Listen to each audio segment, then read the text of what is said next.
Chineke mere anyị ebere kama ndị iro gachi anyị oke n'ụwa gbawasịa. Chineke mere anyị ebere kama ndị iro gachi anyị oke n'ụwa gbawasịa. Chineke mere anyị ebere kama ndị iro gachi anyị ike n'ụwa gbawasịa. Chineke mere anyị ebere kama ndị iro gachi anyị oke n'ụwa gbawasịa.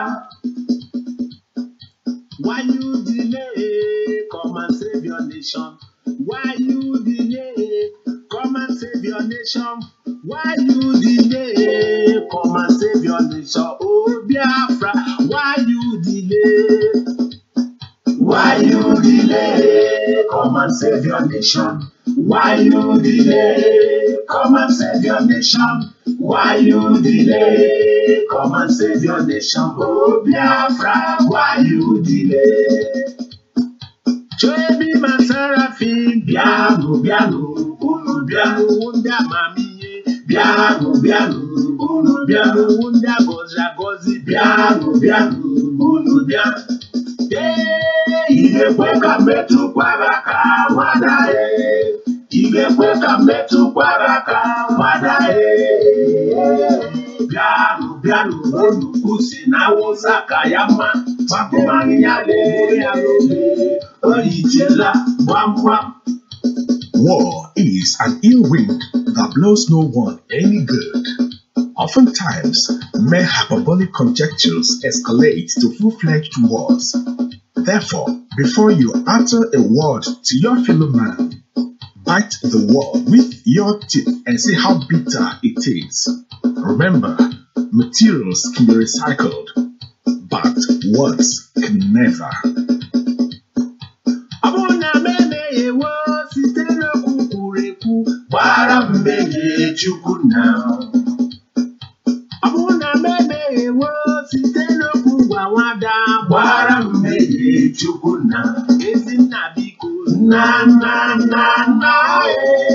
Nabiko, wara mmehie Chukwu na. Abuna mmehie wo site n'anya merele, wara mmehie Chukwu na. Abuna mmehie wo site n'okwu gwawada, wara mmehie Chukwu na. Nabiko,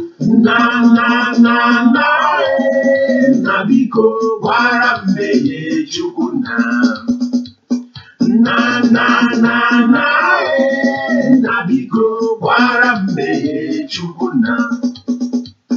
Enemy plane agafela, aga m agbatu ya na pọtụ. Selense, abegi kulele suprakwa.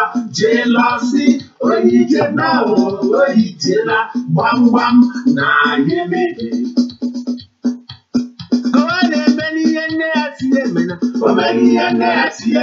Omeni yene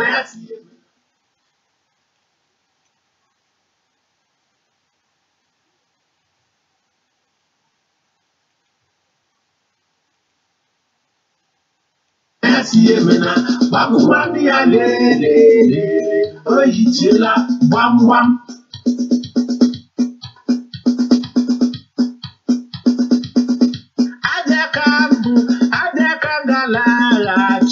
Chukwu keruwa, ọnwụ si na mmehie bịa. Adaka ngalala, Chukwu keruwa, ọnwụ si na mmehie bịa. Adaka ngalala, Chukwu keruwa, ọnwụ si na mmehie bịa. Adaka ngalala, Chukwu keruwa, ọnwụ si na mmehie bịa. Ejikana mitera ebu ayakata. Ejikana mitera bebi nebakwa. Onyaga esune mboma mbanaga. Isi mbanaga onyaga kwani mboma mbanaga.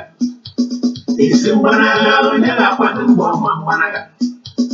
Isi mbanaga onyaga kwani mboma mbanaga.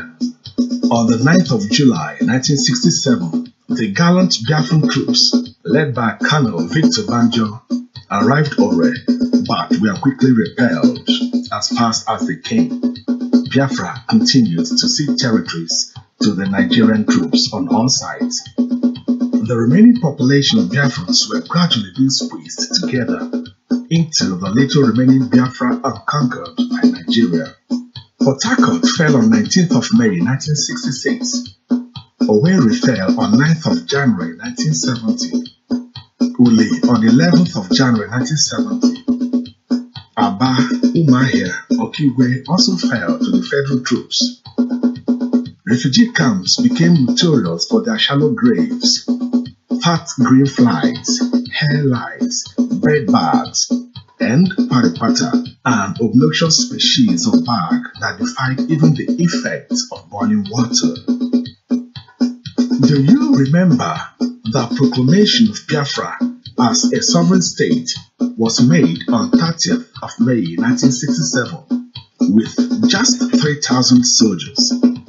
But at the end of the war, more than 30,000 Biafran soldiers humbly laid down their arms.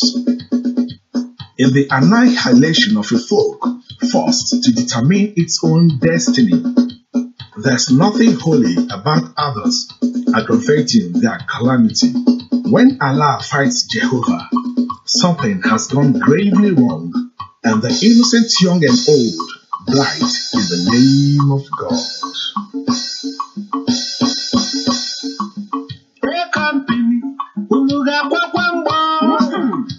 Company, unuga kwakwambo. A company, unuga kwakwambo. Okamana trigger wa mama takeruene. A company, unuga kwakwambo. B company, unuga kwakwambo.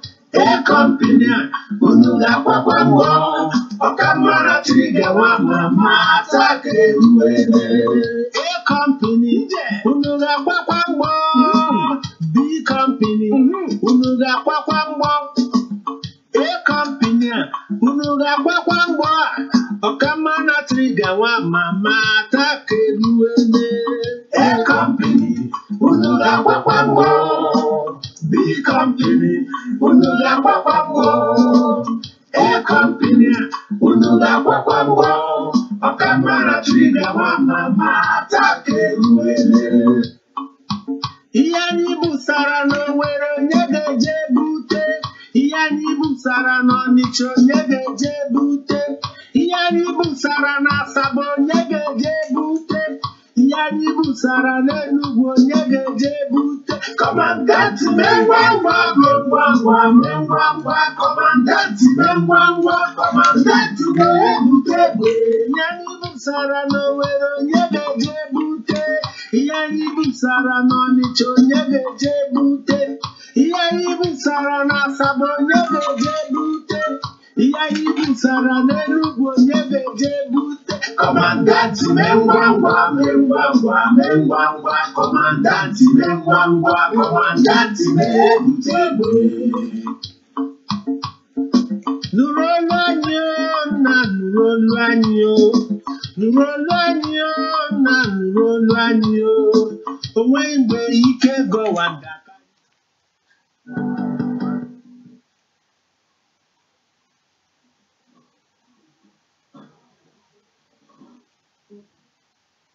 Gọwanda karịko Chukwu. Onweghị mgbe ike gọwanda karịko Chukwu. Nna nụrụ Chukwu kere ụwa nụrụ olu anyị o. Nna nụrụ onye kere ụwa nụrụ olu anyị o. Nụrụ olu anyị o, nna nụrụ olu anyị o. Nụrụ olu anyị o, nna nụrụ olu anyị o. Onweghị mgbe ike gọwanda karịko Chukwu. Onweghị mgbe ike gọwanda karịko Chukwu. Nna nụrụ onye kere ụwa nụrụ olu anyị o. Nna nụrụ Chukwu kere ụwa nụrụ olu anyị o.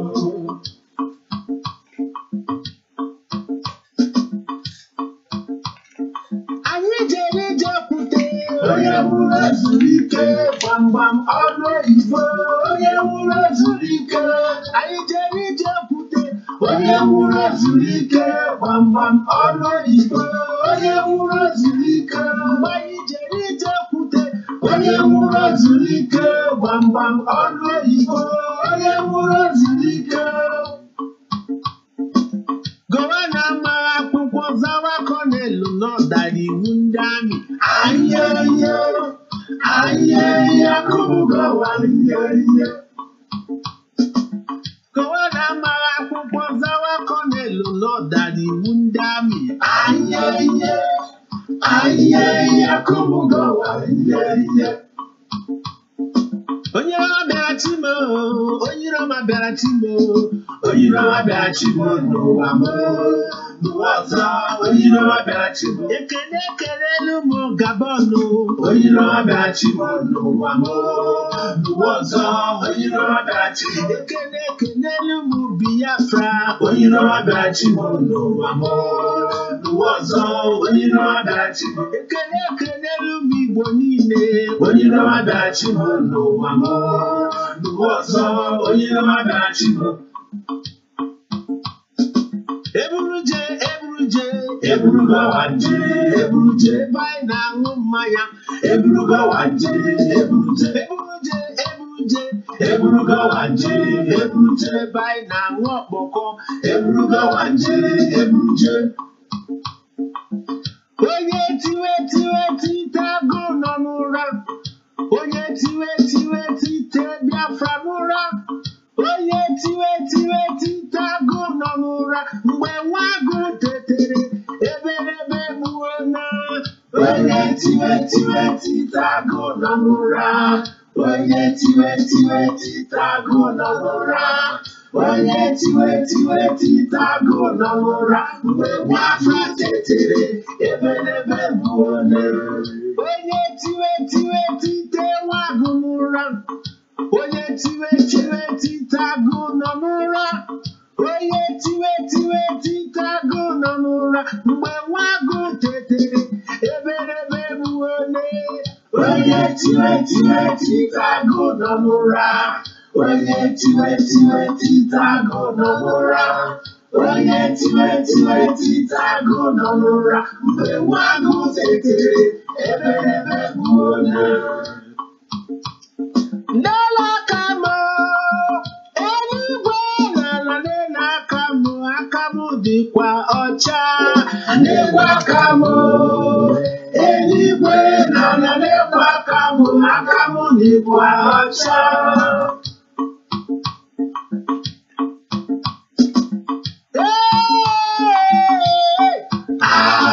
maọbụ anyị ejere agha onye ga-eche agha maọbụ anyị ejere agha onye ga-eche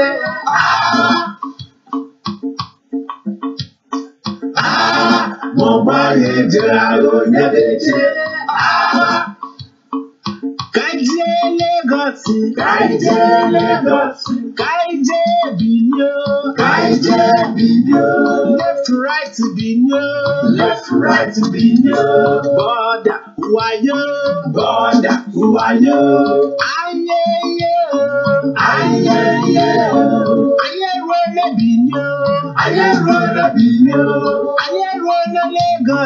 ayeye ruola Lagos left right Binyo border wayo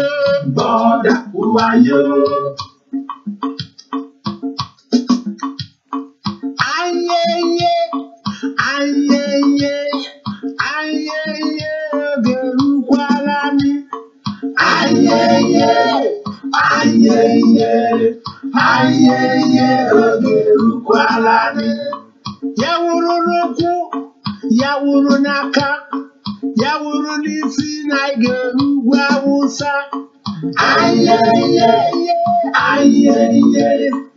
ayeye ogerukwala ni ogbu male ị ga-ala na mma ayeye Biafra malitewo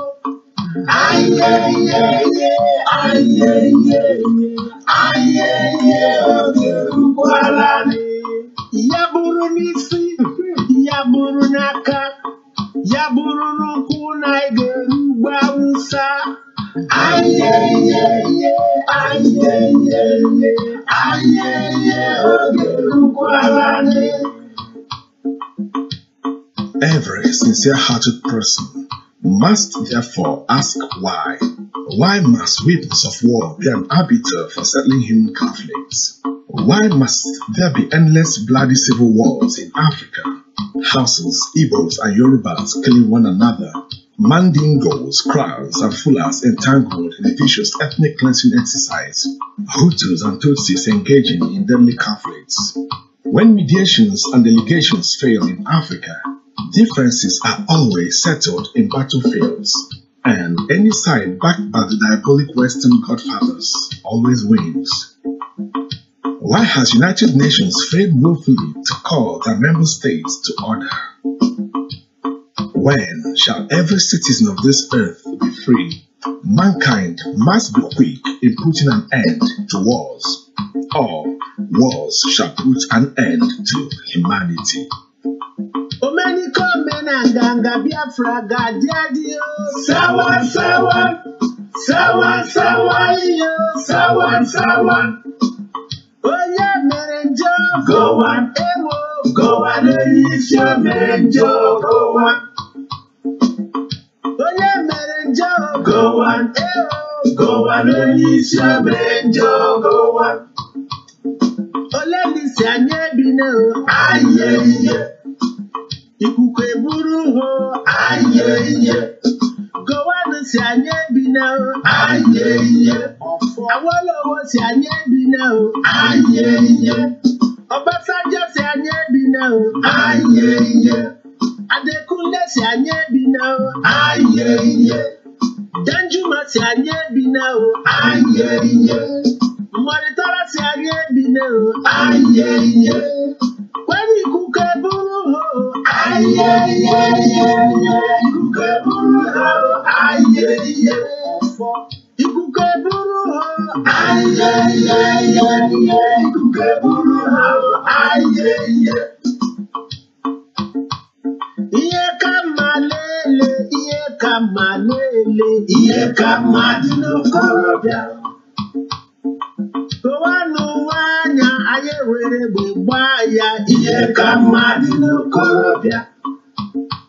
Iye kamalele, iye kamalele, iye kamadino korobia. Kowanu wanya aye were bubaya, iye kamadino korobia. Inagari n'obodo, ịchọ ịkwa mbọ, ọkwa mgbe agha biri gị zawa Biafra. Ọkwa mgbe agha biri gị zawa Biafra. Inagari n'obodo, ịchọ ịkwa mbọ, ọkwa mgbe agha biri gị zawa Biafra. Ọkwa mgbe agha biri gị zawa Biafra. Inagari n'obodo, ịchọ ịkwa mbọ, ọkwa mgbe agha biri gị zawa Biafra.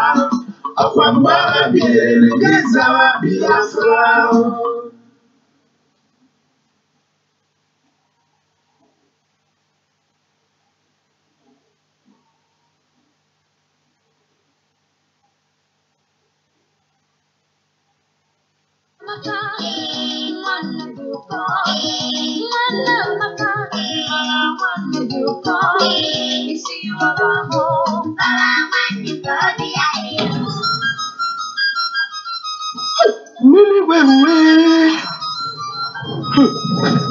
Iya, egwu mgbede.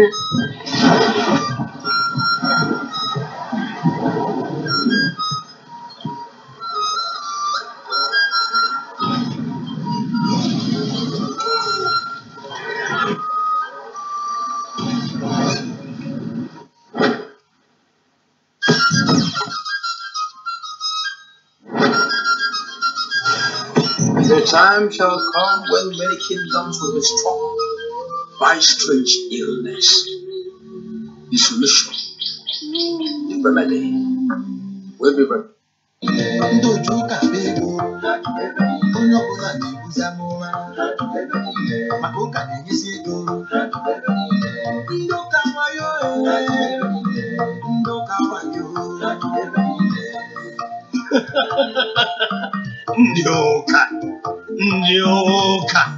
Njoka. Ta ta ta ta ta ta.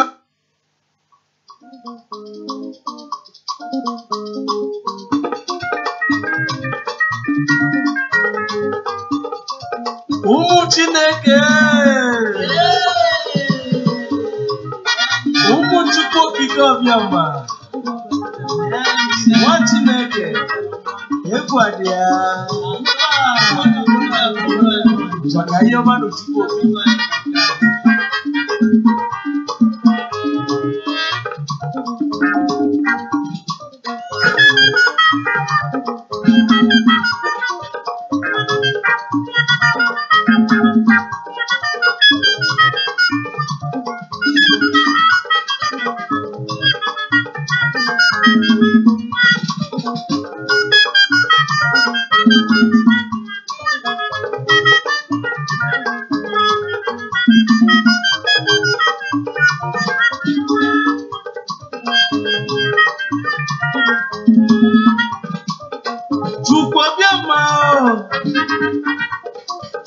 Chukwu okike bịa Chukwu mụ Biafra bịa bịa n'ụmụ ị na-akpọ ya n'eluigwe akụ mụ Biafra na-ebelu Chukwu ọbịama nna n'oyi ka nọ n'aka ụmụ Chineke ka ihe ọba n'Chukwu ọbịama ụmụ Biafra ka ihe ọba n'Chukwu nwa Chineke ka ekpebe ekpere Chukwu ọbịama gị ka nọ n'aka nwa Chineke na ị ga-enwere mmeri ụmụ Chineke na ị ga-enwekwanụ mmeri nwa jere ije n'ọya nakwanụ onye jegede ije oluo n'uju ochibe anyị wenatala anyị Chukwu ọbịama ị ga nọ n'aka ahụ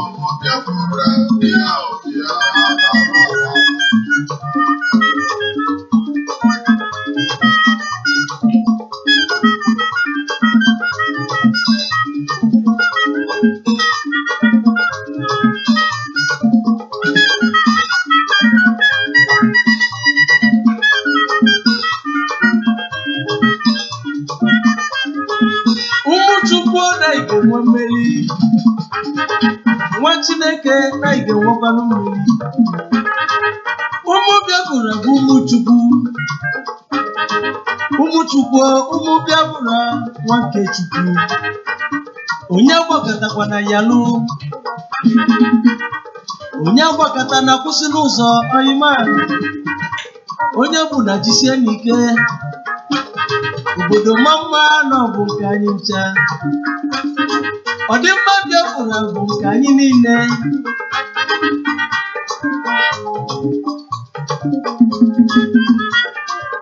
ọ bụ mụ bụ onye ọma Tochukwu nnụnụ Chukwu bi n'ọzara onye ndị mozi na-agwọ bụ otu ife nwata onye wetụrụ aka n'olu ma ọ sị na ọma nwetu nyaba aka ya anyị sila ọkụ gbajie ya nyaba aka n'olu ka nwata were ike jebe n'owu n'elu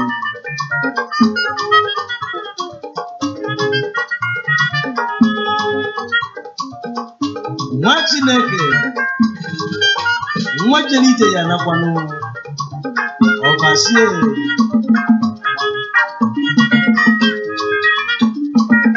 maka na onye chebele ije ya lụọ n'ụlọ maka na onye lụọ obodo biko otu n'igwe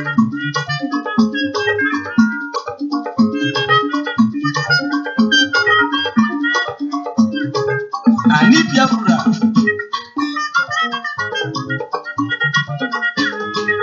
anyị etelu mmanụ Biafra land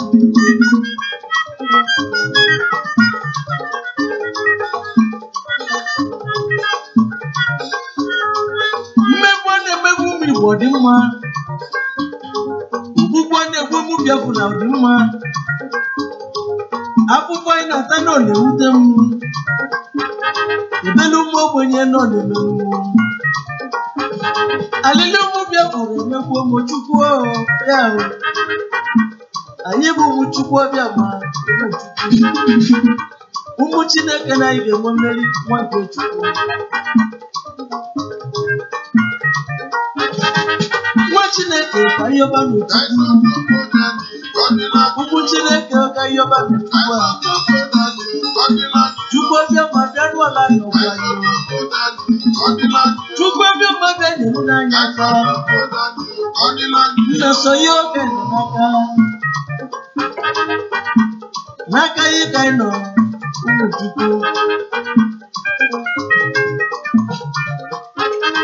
Onye ọbụla pụtara n'igwe, nwoke ibu nwanyị, obodo mama n'ọbụ nke anyị. Maka ife so na mmiri ya so n'ụwa, ọ ya gbachara ife dị ọkụ ya jụọ oyi n'ụwa. Ụmụ Biafra, ụmụ Chukwu Okike Obiama, ụmụ Chineke Nwachukwu, ka anyị nwee n'okwukwe na anyị ga-enwekwana mmeri n'ụwa. Ma onye agbakọtakwana ya lụrụ, maka onye gbakọta ya lụrụ nke niile ọ gwara agwa n'anya. Anyị jisi n'ike na ebe onye ọsọ bụ ka onye ije jisi ike ma onye nwekwanye ya.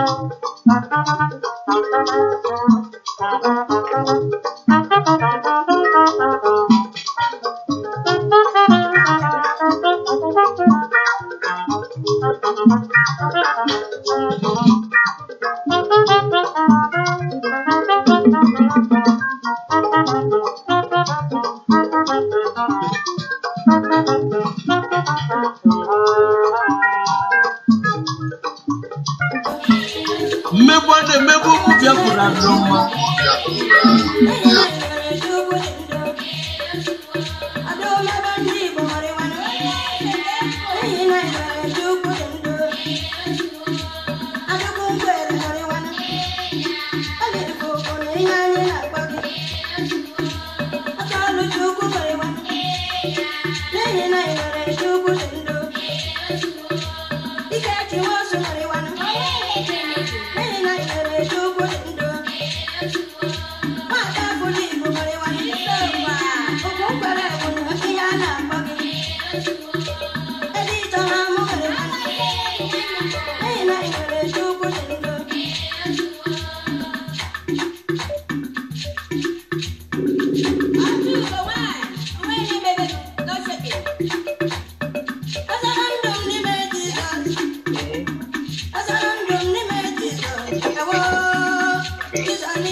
Yeah, gentlemen, please.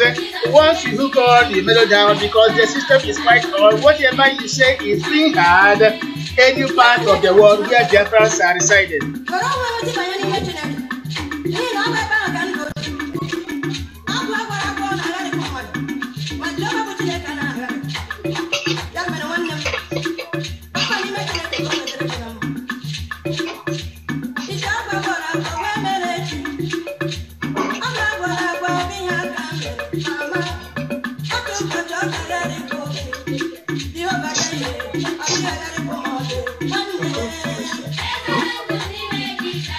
In the next 2 minutes, we are going to commence our broadcast today.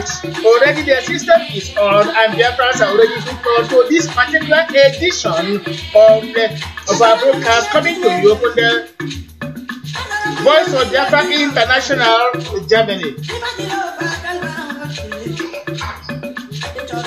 I said it is a very special broadcast because we are having a friend, a brother in the struggle in the name of Prince Kingsley, who has been a member of the IPOB in the years ago, a national coordinator. But right now, for the sake of the unity and for the sake of Biafra and Biafras, he is here with us today for this particular edition.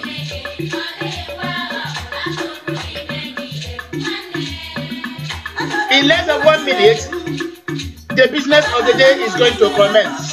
Bear with us and we crave your indulgence.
It is time.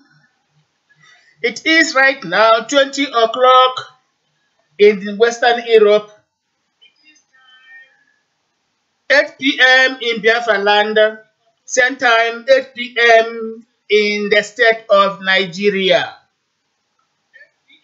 In faraway Asia, Japan, where it is, it should be around 3 to 4 a.m. and in the States of America around 2 to 3 p.m. The time is at variance depending on which side of the world divide you are right now. To all of you who are now hooked on listening to this particular program, this very broadcast of the day, we are saying welcome and welcome happily to this particular Friday edition of our broadcast, coming to you from the satellite station of the Voice of Biafra International. I have to inform you that this particular broadcast is streaming live simultaneously on Facebook, YouTube, and our satellite connections. Before we commence the business of the day, we have the pleasure of announcing indeed that this particular platform is made possible by the leadership of the bim-massob family under the able leadership of Chief Dr. Rafu Wazirike, the pioneer Biafra leader after Chukwuemeka Odumegwu Ojukwu. We are here this evening at his own instance, together with that particular noble family, the Biafra independent movement, as well as the movement for the actualization of the sovereign state of Biafra. This particular Voice of Biafra International is made certain by this particular noble family. Chief Dr. Rafu Wazirike is the leader. Right now, it is time for us to commence the business of the day.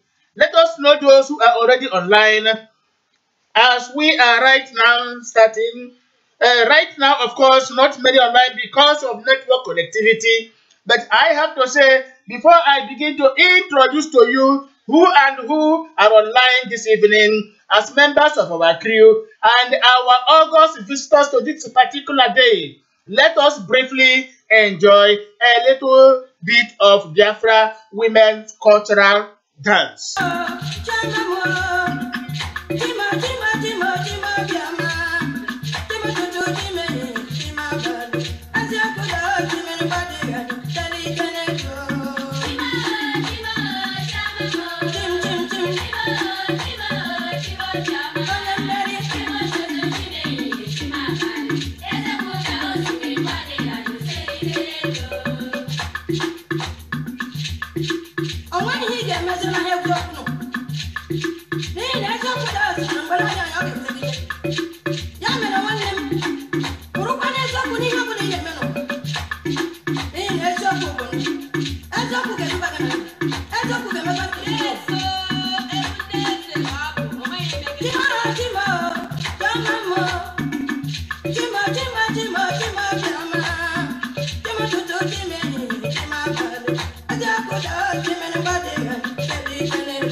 From the satellite station of the Voice of Biafra International, Ikenna Obidiekon is your moderator. We are broadcasting to you live and direct. Today's topical issues are very, very important to our own people. We pray your indulgence to make our time be part of this particular broadcast. Hear our voice as we hear your own.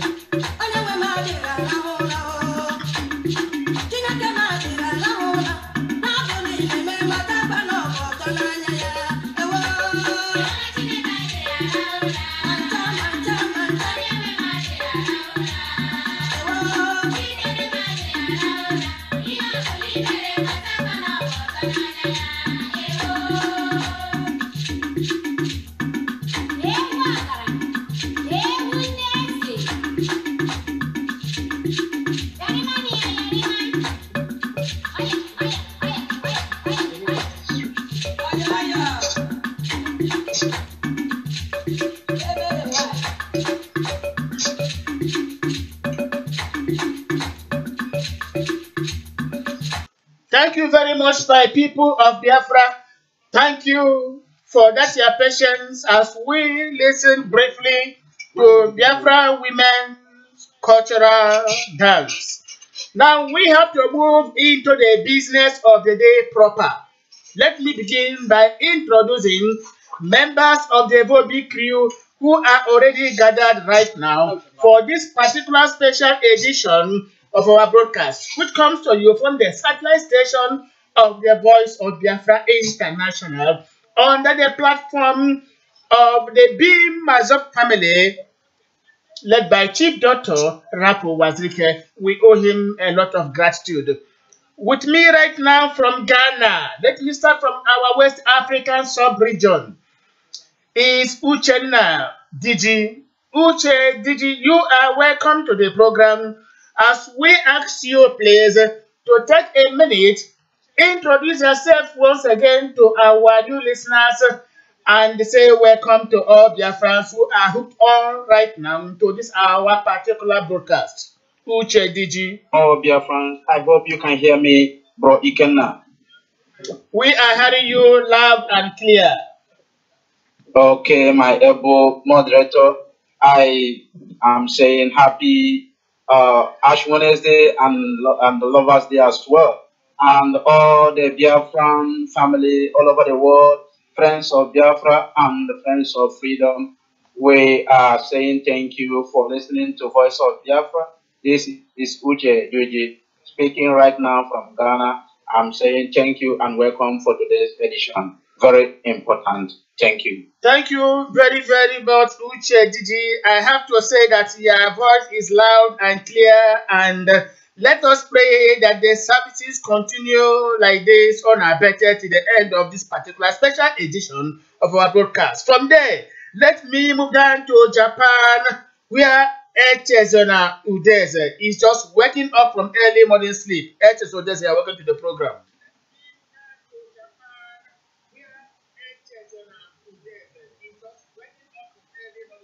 If Echezona is not there, let us welcome, hold on please, somebody should not, nobody put on video connections here, please. It's distracting the connections, please. Anybody trying to reach us through video chat, please and please and please avoid it. It's causing a lot of distractions here. Please, let nobody, any member of the crew, try to reach us through video chat. It is distracting the connections here, please. So let us now welcome Louis. Louis, I don't know Louis. We don't have your family name here. We have made it abundantly clear that every member of the crew must give us his or their own names clear for us to introduce them to the general public. We don't want guy names in this our business. Louis, okay, thank you. Okay, before Louis comes, our brother HS is hold on, please. Louis, hold on. Louis, hold on. HS and Udeza, our brother from Japan. You are welcome to the program. Please say hello to our numerous listeners who are right now hooked on to this particular program. Hello, my fellow Biafrans all over the world. Good morning, good afternoon, good evening, good night, depending on where you are. I'm speaking from Japan. My name is H. Udeze. I say thank you once again. May God bless you as you prepare to step into your new nation, Biafra. We are getting ready. Thank you so much as you join us, as you listen to us, as you pray for us that we may get what we want. I also say thank you to our guests who come to our program today. God bless you all in Jesus' name.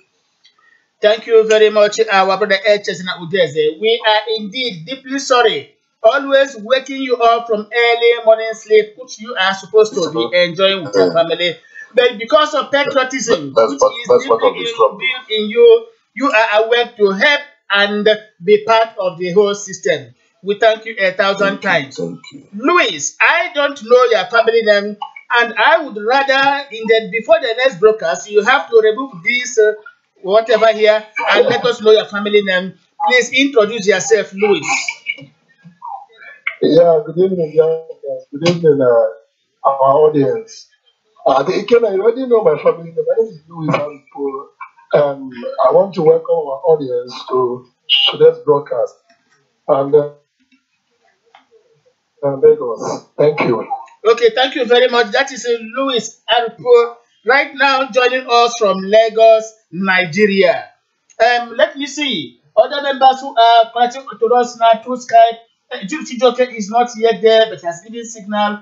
Equally, Uchenno Keke, Dr. Ejemba equally has given signal. In a few minutes' time, these gentlemen are going to be with us. Already, Prince Kingsley has been alive with us since, but I don't know why he disconnected. He is our special visitor to this particular day's broadcast, and he has a lot of messages for us. Remember, he is not coming here for purposes of getting confusion, rather, but because we have been speaking of reconciliation, we have been talking about coming together for the sake of Biafra. This particular gospel of peace we have been preaching is now permeating everywhere, touching the hearts and minds of every Biafran, and those of them who have the spirit of Biafra in them are coming together despite ideological or philosophical leanings. We really welcome indeed Prince Kingsley. As soon as he is hooked on to us right now, he will get himself introduced. He is trying to be connected, but maybe where he is now, there is a kind of poor network connectivity. As soon as we are able to establish proper contact with him, you will hear his voice. Fellow Biafrans, we are here now for the day, for the business of the day. What has brought us today here? First and foremost, barely on the 4th of February this year, that is this particular month, this very particular month of February, the leader of the bim-massob family, by extension, the Biafra Republic, Chief Wazirike, while he was granting interview to Punch newspaper, he made it abundantly clear, however contextually, that Igbo race is the most foolish people ever known on planet Earth. That the Igbo race, from every available indication, he was speaking contextually. In other words, he had his reasons for saying that. That the Igbo race is the most foolish, let me say idiotic, or say stupid people nature has ever suffered to rear on the planet Earth. There were reasons for that. Unfortunately, very many people who did not read his statements, very many people who did not watch the audio clips, very many people who just heard it from mouths that keep on telling and retelling stories woke up from sleep and following the bandwagon effect, interpreting by way of misunderstanding what Wazike meant in clear terms. Of course, every statement is made contextually. In other words, what is the situation which the speaker found himself? What are the reasons that prompted the speaker from saying that? Where there are valuable circumstances, evidences that supported his own assertion, very many people did not read that. Many did not ask questions. Many did not watch the audio clips. They went into conclusion, weeping more than they believed. From their various homes, they were able to know what anybody could buy in a market on a particular day. These are the people we call round table writers, round table informers, round table news harbingers. Those people who do not investigate the true value of whatever statement made by any person before rushing into conclusion to give their own verdict. Prominent among them was one Mr. Man, I have forgotten his name, Okechuku or somebody, who calls himself Ohaneze Youth Leader. Ohaneze Youth Leader. This gentleman, I call him gentleman in quote because he did not understand the content of what Chief Wazike said before he threatened the fire and brimstone, trying to tell his own cohorts, his own boys, to strike Chief Wazike naked wherever and wherever he is found in public place. That was a hasty statement, a hasty decision for somebody of his own standing coming out to make a statement threatening his fellow human being without understanding the rudiments of the statement Chief Dr. Rafu Wazike made. He went into the market trying to proclaim himself be holier than thou. They want to prosecute Chief Wazike. They want to persecute him. They want to strike him naked for an obvious statement. Are the Igbos stupid? Are they foolish? Let me say, are they idiotic? Evidences on ground point to the fact that very many Igbos could be stupid, very many Igbos could be foolish, very many Igbos could be idiotic. The understanding is obvious. The reasons are quite clear.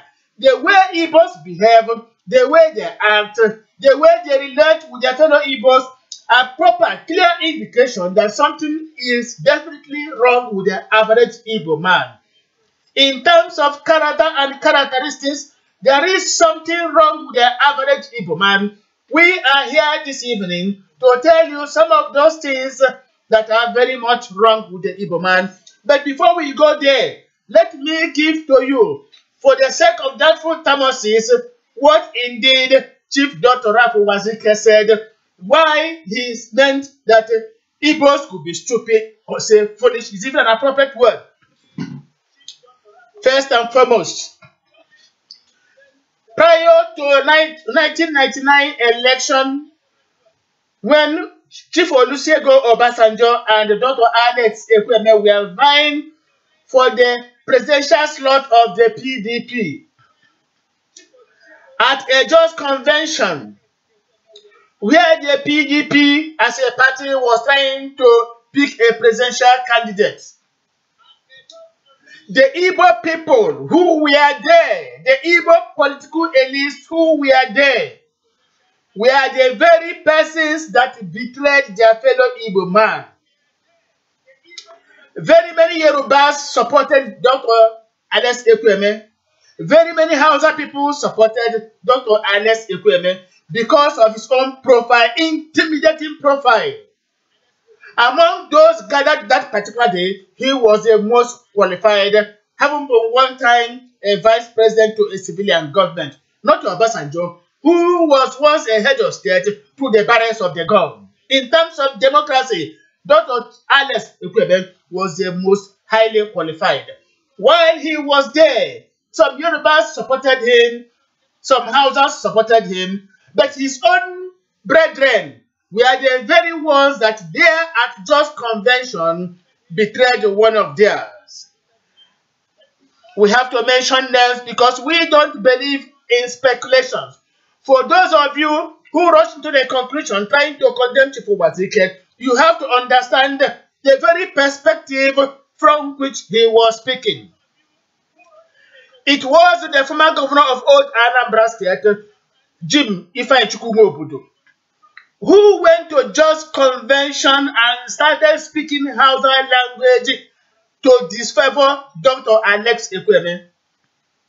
For the sake of Biafrans, for the interest of Biafrans who do not know, at just convention prior to 1999 presidential election,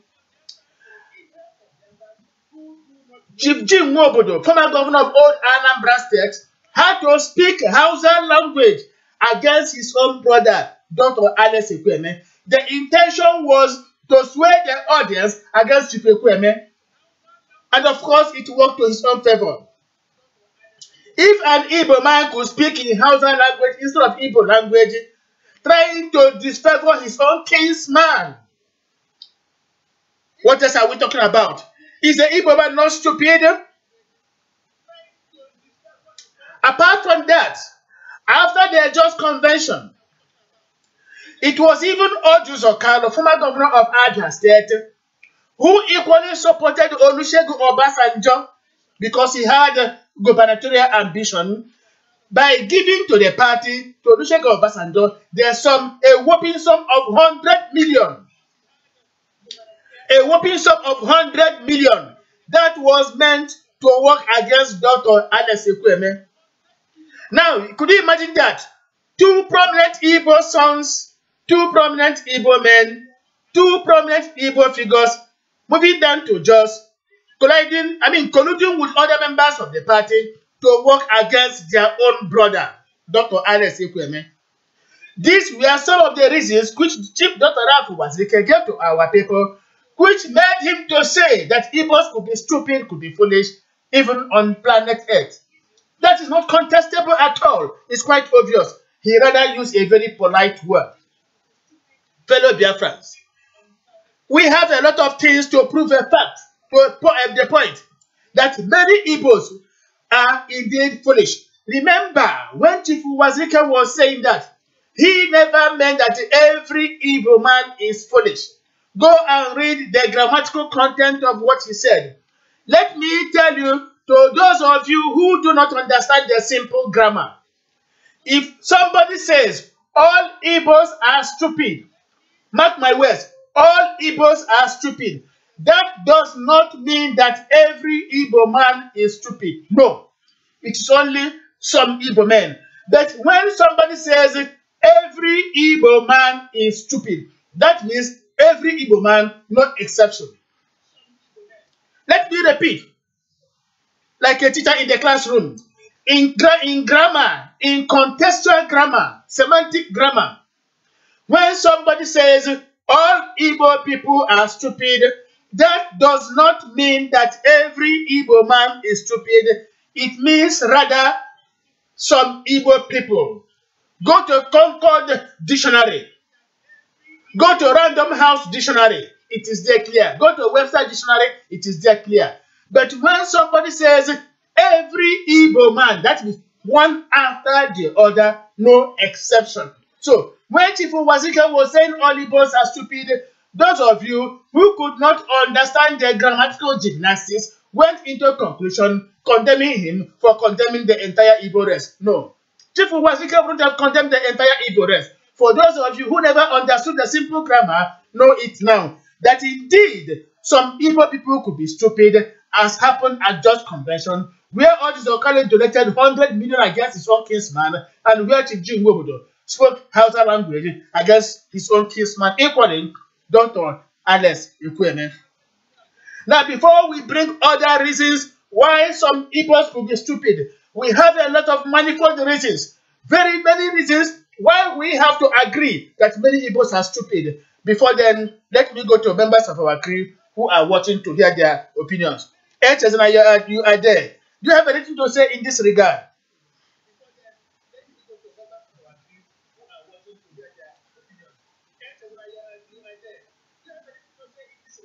Hello, Mr. Kenda. Hello? Yeah, go on, please. Sorry. Sorry, my brother. Anyway, saying that Igbo people are stupid is not a wrong language to use. Honestly speaking, we are stupid. Because when you look at the way we are going about things, you will understand what I'm saying. Let me not go far. Let me start from this struggle we are into today. A man woke up in 1999 and started building his people, calling his people together, that he has found out that the Biafra that they say that is dead is still alive. Now he could gather millions of people, of his Igbo people. All they could start saying against him is that, calling him names, saying that Uderegeruzu was wicked and this and that, calling him all sort of names. That will prove to you that Igbos are stupid. They are foolish. Because I don't think that there is Hausa man who will stand to say such against his fellow senior Hausa man. No Yoruba man will do so. So let's start from this struggle. And who started this insult, abuse?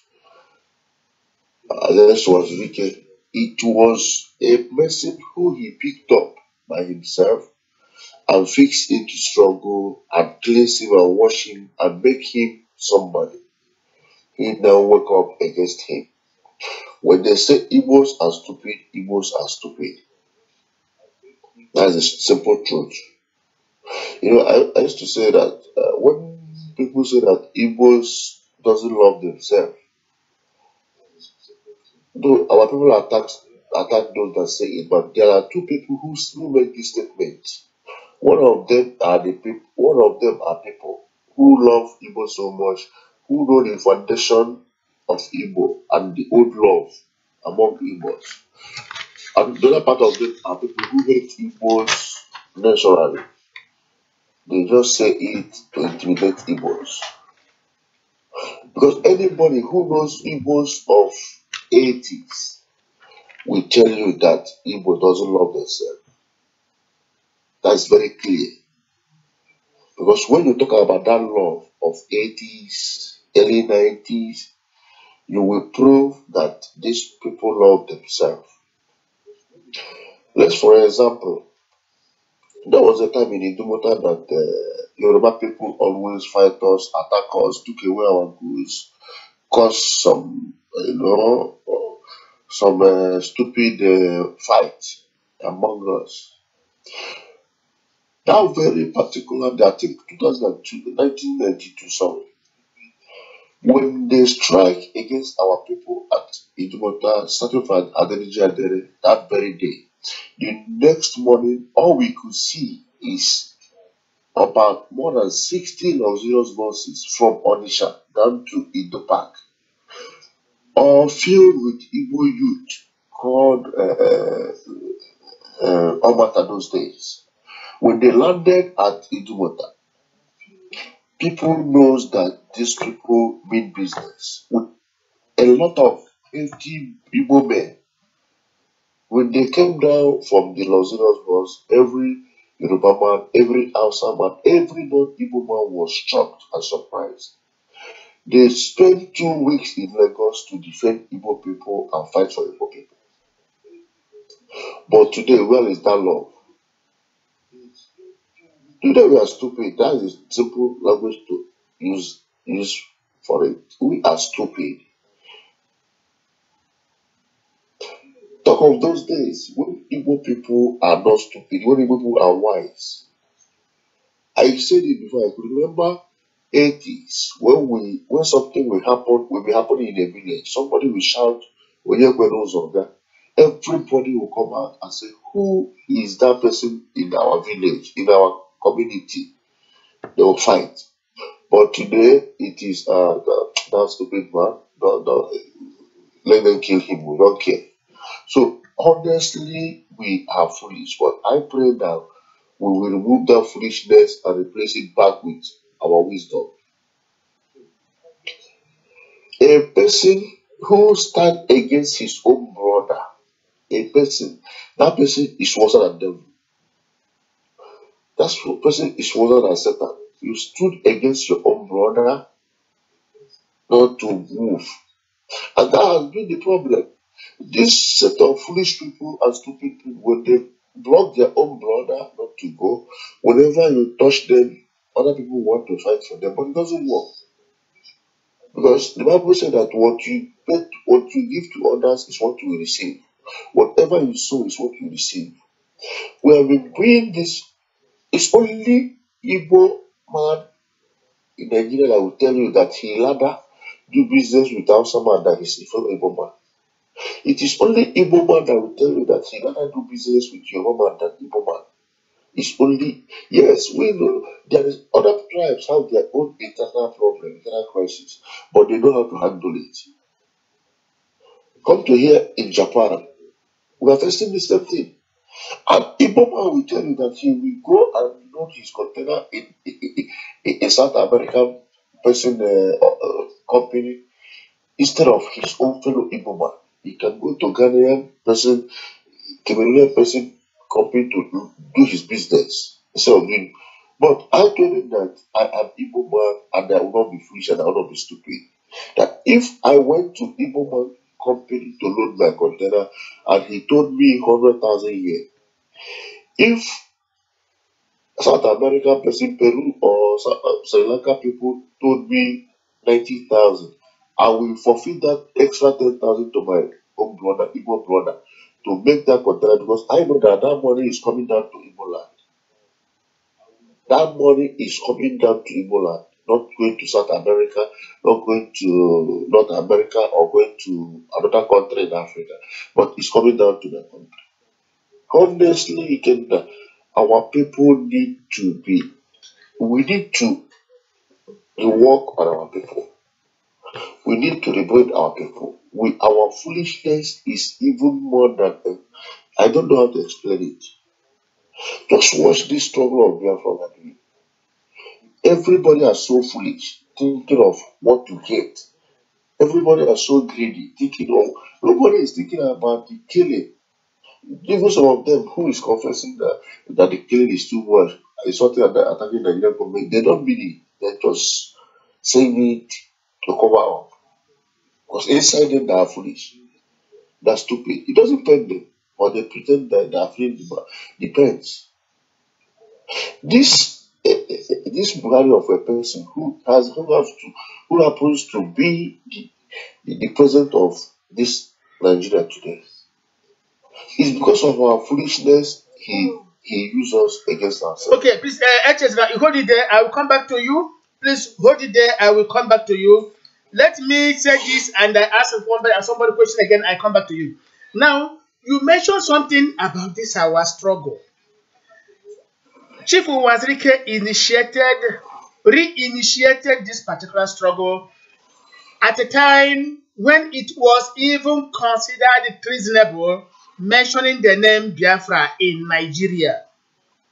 It took this man courage, risk to say Biafra can never die. No sooner had he done this than other groups started springing up from here and there, breaking away from him. As of that time, it was only one Massob family. Somewhere along the line, some greedy exponents of our struggle felt that through this particular struggle, they would make a fortune. And they started breaking away from the main body, the Massob family. From there, we have the Zionists under Ben Onwuka. From there, you have Uchenna Madden, his own brand of Massob.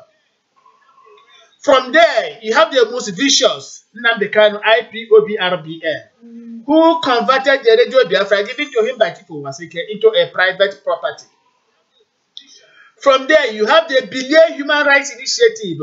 The funny part of Bilie is that there are two sections of Bilie. The main Bilie controlled by Engineer Dr. Innocent Amadi, and the other one being fake managed by Emeka Emekasiri. Apart from Bilie, we also have the customary government of Biafra land. The main customary government being with Bilie under Ijamade and the Supreme Council of Elders, while another fictitious customary government is being operated in Anambra by Emeka Emekasiri and Tony Anebu. That is not enough. From here and there, very many other groups continue to spring. There is one they call, one kind clandestine one they call Biafra Nation to use today. I have never heard of the existence. They only operate in the crease, whether as pirates or whatever. Now, these are the groups. These are the groups that sprang up, vying for superiority under the leadership of the bim-massob family. With all these things, why can't we say the Igbo man indeed is stupid? Look at the Arewa people. Since the inception of Arewa group, how many groups have you seen there? How many groups have you seen coming out from the Arewa or even the Boko Haram or the herdsmen? The same body. Let us come to the Yoruba area. Since the since the formation of Odua People's Congress, there are only two sides to it: the militant wing and the political wing. The political wing being controlled by Dr. Freddy Fashion, while the militant wing controlled by Chief Ganiyu Adams, who is now the Ara Erakaka of Yoruba land. So, from the side of politics, they are there. From the militant wing, they are there. Only two wings, only two groups within the OPC family since its inception, since its formation. But come to Biafra, for the time Massob sprang up, we have had up to 1, 2, 3, 4, 5, 6, 7, 8 to 9, 10 groups. Up to 10 groups vying for superiority. Who controls the Biafra leadership? That is the height of hypocrisy. Because of this division, because of these numerous groups coming up to vie for supremacy, Biafra becomes a child's play, Biafra becomes a joke, and the international community, the Nigerian community, continues to laugh at us. This is the height of stupidity and foolishness on the part of the Igbo man. In a situation where we have a common goal, a common mission, why do we have thousands and one? Assuming we have these groups and they work with a common purpose, with something in mind, instead of working differently, abusing each other, accusing each other, insulting each other, trying to denigrate each other because they want to rise to the top. That is the height of insensitivity. That is the height of madness. That is the height of stupidity, height of foolishness on the part of the Igbo character and characteristics. Who tells me the Igbo man is not stupid? That person is rather more stupid. Now, let me move down to Lagos, where Bim-massob is right now. Bim-massob. From some of these things we have said, we have very many of them. We are here to satisfy you this night. If not 11 p.m. or to 12 p.m., we shall be here to tell you why the Igbo man is stupid. Bim-massob. What do you have to say? Do you not see, or do you see Igbo man as stupid? Let us say, not everyone, but let us say the Igbo man as a symbolic figure, as being stupid or foolish. Big noise, please. Let's control the noise. Yeah, Bim-massob, are you with me there?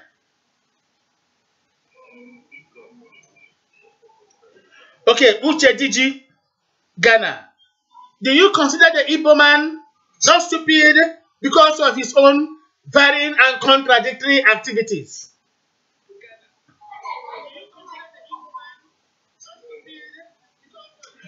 Of course, before you come in, somebody is writing here, that is Michael, okay? One of our brothers, Michael, okay, is saying, they don't want Biafra. Some of these people who are creating divisions in Biafra land, Michael, okay, is saying, they don't want Biafra because Nigeria is paying them with corruption money. Of course, that is true. Nigeria pays them with money derived from corruption. And that is why these people are in our midst, trying to create division to make sure that Biafra never comes. That is the situation of things now. So, let me go to Bim-massob in Lagos or Uche Diji in Accra to know what they have in mind. Okay. So who did you want to hear from? Is it Uche or Yeah, go Masoli? on. Okay, you talking now. Go on, please. Okay, my able moderator. We are very grateful that this day is made in the land of the living for we to express our feelings, for we to hear the real word of a man. You know, a man is being knowing like like somebody or like a person who take the heart part of the of some things. You know, it's not a woman. A man is being someone with sometimes a hard word. Like in the midst of the Igbo people today, you must surely be convinced that the character our people are playing in our community, if we continue this way, it is leading us to do. I must confess that Chief Dr. Afo Wazike fears no one to tell our people to tell us the real truth and nothing but the truth. Because I beginning to wonder, I beginning to show my concern. How can our people, how will our people continue to admire a talkative than someone who meant well for them? When you ask them what achievement this person have ever given to you or have ever have to show, for his love for his people, they have nothing to show. But only talking, and continue talking. This is the only thing that he have over there can offer. These people is only there to bring confusion in the family, in the united family, in a place where we wanted to be progressive. But these people are agents of darkness. For that reason, they will keep on looking and praising the evil ones, praising the misbehavior of those talkative and those who did not mean well for the Igbos and Biafra at large. Because you will first of all, I was listening to some program where somebody is stating that we are no longer going to vote those who give us promises, but when you come back in power, we are going to ask you how many of your companies is being installed in Igbo land. How many Biafrans have you ever employed? No longer promising, no longer you have this certificate, you have the other certificate in Lekoja, you have the other one in London. And when the money is being given to you, you will also send it to London. And the next day it is going to be seized. So our people refuse to understand. In fact, you have stated it all. In a midst of your brethren, you supposed to speak your Igbo language or the language the people will understand. Instead of it, you betrayed your own brother and started speaking a broad language, a strange language for you to betray your brother. The same person is the same person in the same state. The same state who betrayed the second radio which Chief Dr. Af was installed. The same place in the same state is the same place that we found somebody who is contributing millions upon millions against the wish of his people, against the development that would have come or emerged in Biafra land, in Igbo land, that would have developed, that we would have used to develop our land.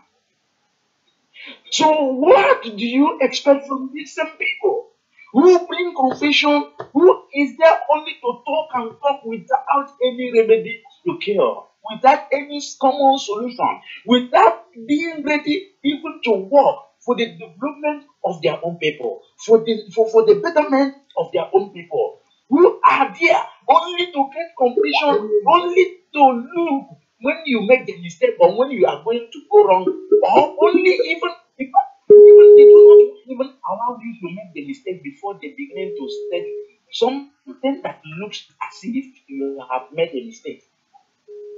So this is the problem. This is the problem we are encountering in Biafra and in Biafra struggles. And the worst part is because most of our brethren have put their trust in the people who travel abroad, who they thought that they are going there to bring more development to them.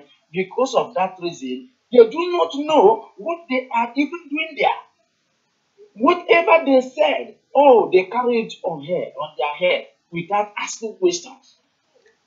These people have continued to contribute bad luck to our people in our image. We are being known like people who are very active and action practitioners which speak louder than voice. But because of our talkativities, we become powerless before the world and our enemies. Okay, hold it there, please. Uche Gigi, you hold there. You said something important. We are so arrogant. We so talk a lot that we begin or continue to reveal our motives, our intentions, even before they are hatched. The problem with the Igbo man is that sometimes our brain, our hearts are in our lips. We don't hold secrets. We want to show that we are number one. If not me, why must it be you? That is a problem. Every Igbo man wants to be a leader. That is the tragedy of the Igbo nation. Every Igbo man wants to be a saboteur on another. That is the tragedy of the Igbo nation. The Biafra struggle started by Chief Dr. Rapo Wazirike in the present dispensation. Every other person wants to usurp him and take over the leadership. When Chief Wazirike is still there active, they are trying to sabotage him, going to social media, castigating him, denigrating him. We have a common purpose, a common mission, and that is homework towards Biafra land. But instead of working together as a team, instead of working together as a family, we continue to work, at cross purposes discordantly. And this is a tragedy of the Igbo nation. And if anybody will now come to say, based on all these incontrovertible facts, that the Igbo man is a stupid fellow, there is no doubt that the Igbo man is a stupid fellow. We have a lot of evidences we are going to give you this evening to convince ourselves and convince you that indeed the Igbo man is stupid. We are coming to that. Before we go for that, honestly speaking. Yeah, please hold on, Uche Gigi. Before I introduce this Chijoke, okay, let me introduce this Chijoke before we take a brief interlude of music. Jude Chijoke, you are joining us right now from Lagos. Please say hello to fellow Biafrans. Jude Chijoke. Good evening, fellow Biafrans.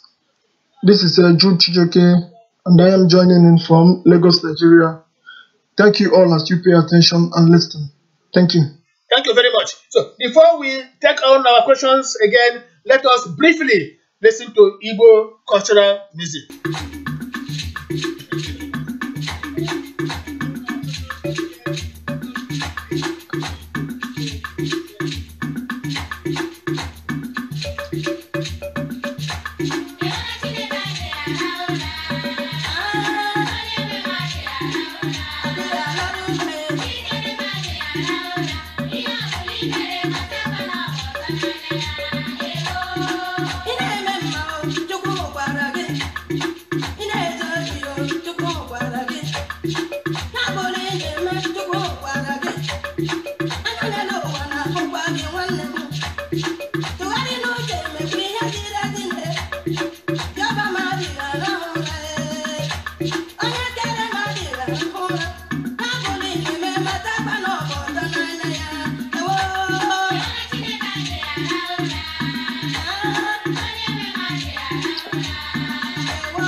Thank you very much.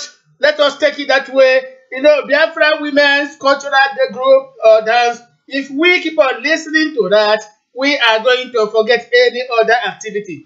We are here discussing how stupid is the Igbo man. Let us be honest to ourselves. The Igbo person, from the point of view of character and the characteristic, is a stupid person. We have a lot of reasons. If you say we are not stupid, let us give ourselves reasons why we are not stupid. Now, let me ask Louis Arupo. Louis, from what you have heard from HS Udeze and Uche Digi, do you think Igbo man is not a foolish person? Louis Arupo. Good evening, dear friends, and good evening, moderator. I posted a similar post some weeks back. The truth of the matter is that when you study the interview granted to Chief Otarapo Wazirike on Punch paper, examples is said, even in the Biafran struggle, like you pointed out, you discover the stupidity, the monumental stupidity of Ndigo. But if you look at it again, the question is this: is Chief Otarapo Wazirike not an Igbo man? Of course he is. Am I not an Igbo man? As a Biafran, I am a sub member. Of course I am. So the point is that the general interest, what will benefit the general interest of Igbo. Some comfortable slaves, I call them comfortable slaves, who think that they're eating with the federal government, as long as they can insult late Tinchuku called Mego Chukwu when he was alive. If you can insult him, if you can insult Wazirike, if you can insult Massob, PIM ideology, you will become a friend to the federal government. So there is spiritual purpose. That's what Chief is trying to say. The selfishness of an Igbo man is what has brought us where we are today. Now, if you go to the newspapers, you will see some Igbo leaders celebrating the Are for, you know, and Are a boy to Chief. He's a boy to Chief of the Wazirike. Then you will see the lives of Ojus Okalo and Igbo leaders celebrating this man, which is good, but the same people are fighting the Igbo warrior, the Ijele Igbo. You can see the stupidity, the monumental stupidity of Igbo. But of course, why I'm not disturbed much because if what we are doing is not of God, definitely they would have, prevailed. It happened.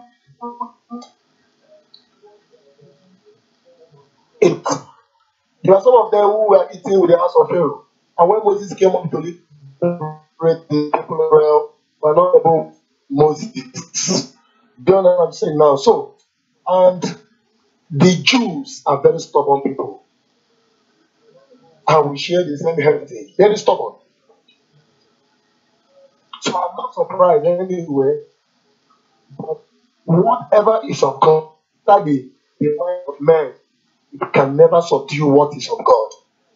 So for Chief to say such thing, number one, he has the authority. The authority is in his hand.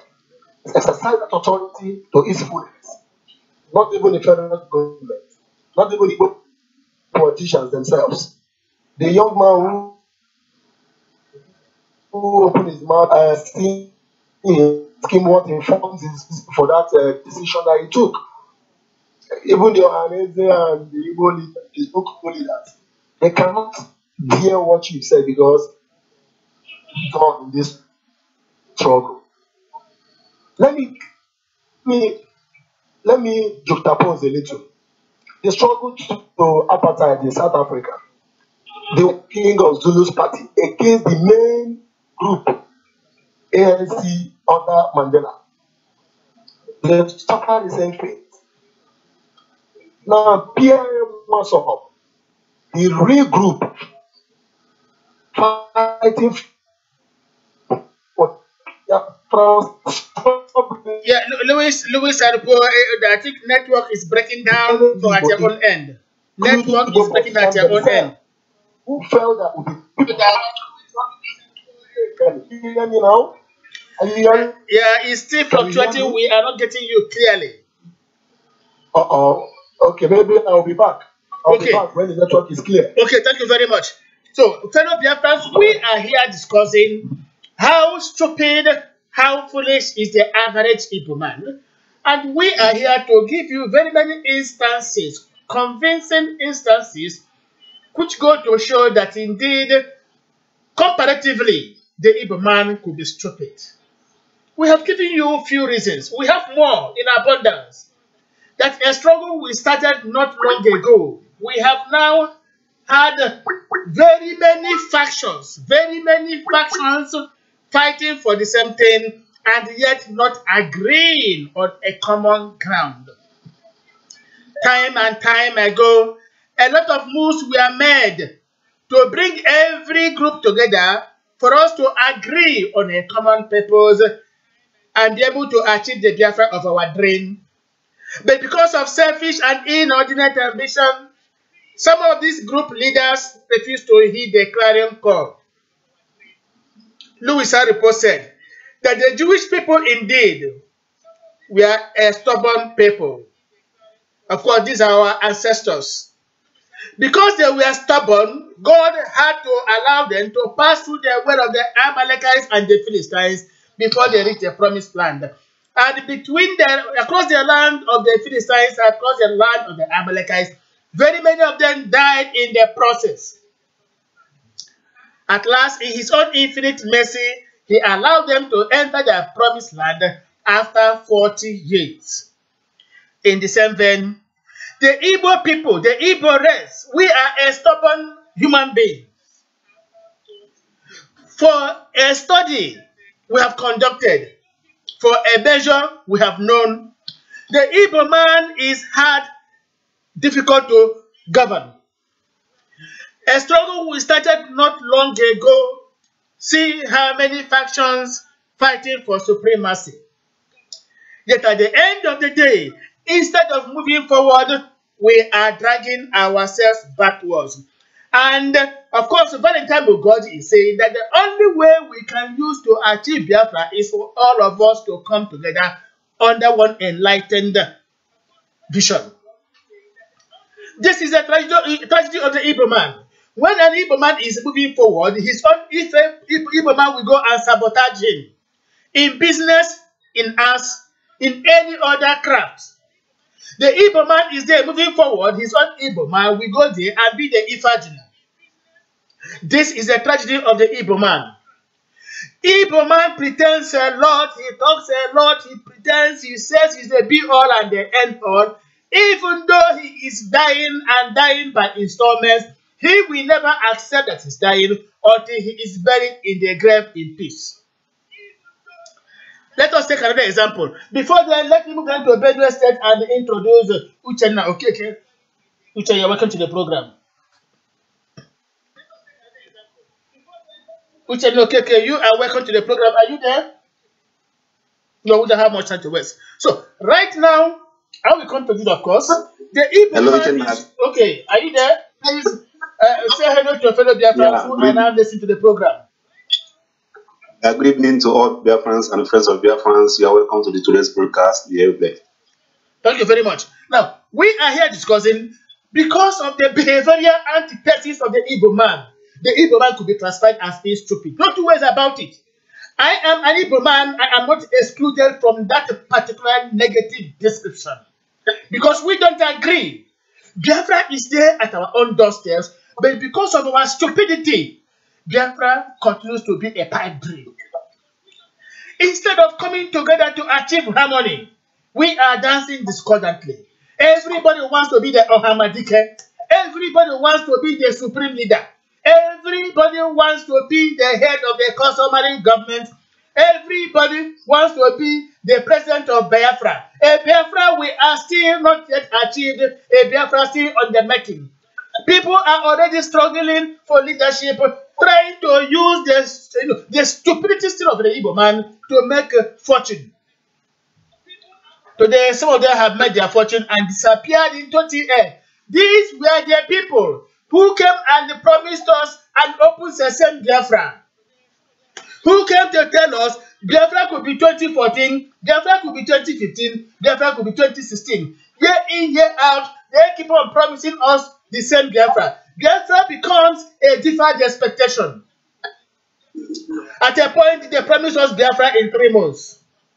After 3 months, they had nothing to say. The only thing they had to do was to organize a kind of criminal tragedy, a drama, and disappeared into the air, claiming that they were being pursued.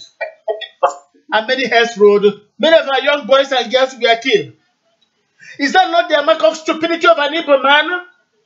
Does that not describe Igbo man as being foolish? Who is a person that wants to crucify Chifu Masike for saying that? Of course, as somebody standing in authority, he knows what he's saying and he will continue to say the truth. And we are here to support him, to give him that unwavering support because he stands by the truth. How stupid could an Igbo man be for your own understanding? Tell our people from there in Lagos. Yes, thank you very much, Ikema. First of all, I must, say very big thank you to, such a topic for discussion because, a lot of people, have been asking questions, asking questions upon questions. What is happening to the Igbo man? What is happening to the Igbo race? Why can't we, as a tribe, why can't we speak with a single voice? You see, and when such a thing continues to happen and nobody rise up to, to address such or to call a spade, it simply means that, that we don't have a leader. We don't have a viable, a leader that people can, say, yes, this is a true leader. Let Ojukwu, the former Biafra leader, he said the same thing. He laid his emphasis.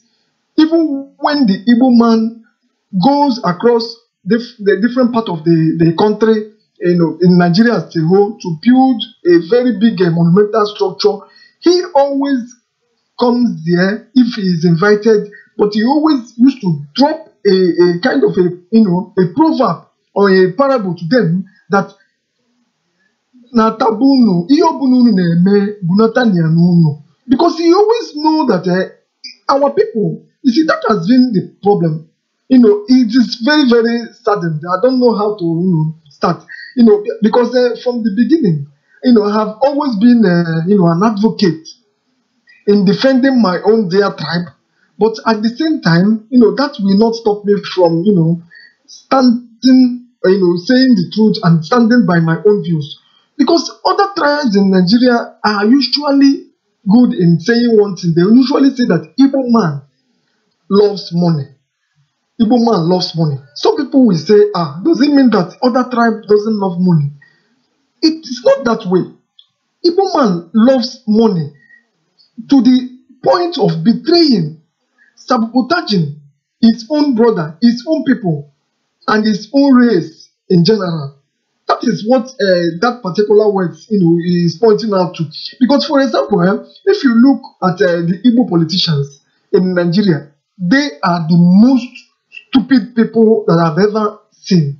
And the whole emphasis that is being laid on, the stupidity of Igbo comes from our leaders. If we can at least start by pointing out, most of these people, so-called Igbo politicians who, believe that Abuja says this, Abuja says that, and Abuja is the what is going to be dictating what will be happening in Igbo land. They are the people, number one people that are sabotaging the Igbo cause and the Igbo race in general. Because it is very, very quite sad that such a thing is happening. For example, again, if you go to, if you come to Lagos, go to northern part of the country, you will find out that most of the properties, go to Abuja, you will find out that most of the properties that are there is being built by Igbo man. Come down into your own area or your own village or your own town, you find out that they just leave it, the place will look probably scarce. People will be wondering, is it the same person that is living large, living a kind of life, build a different kinds of hotel? Is that this is the road that leads to his own, town or his own, father's house or so? You'll be wondering, why are these people this way? Now, come to the problem. The problem, from my own, point of view, I believe that this is a systematical, after the war. For example, the way they introduced the 20 pounds, the way our people started, moving across from all parts of the country, trying to establish. Then at the point of we started betraying ourselves, we started believing that we are going to, any Igbo man you bring today, we always want to live large, we always want to make it. Now we become so hungry to make it no matter the cost. And that is where the problem lies. So I don't blame anybody that comes out to tell me that Igbo man is stupid.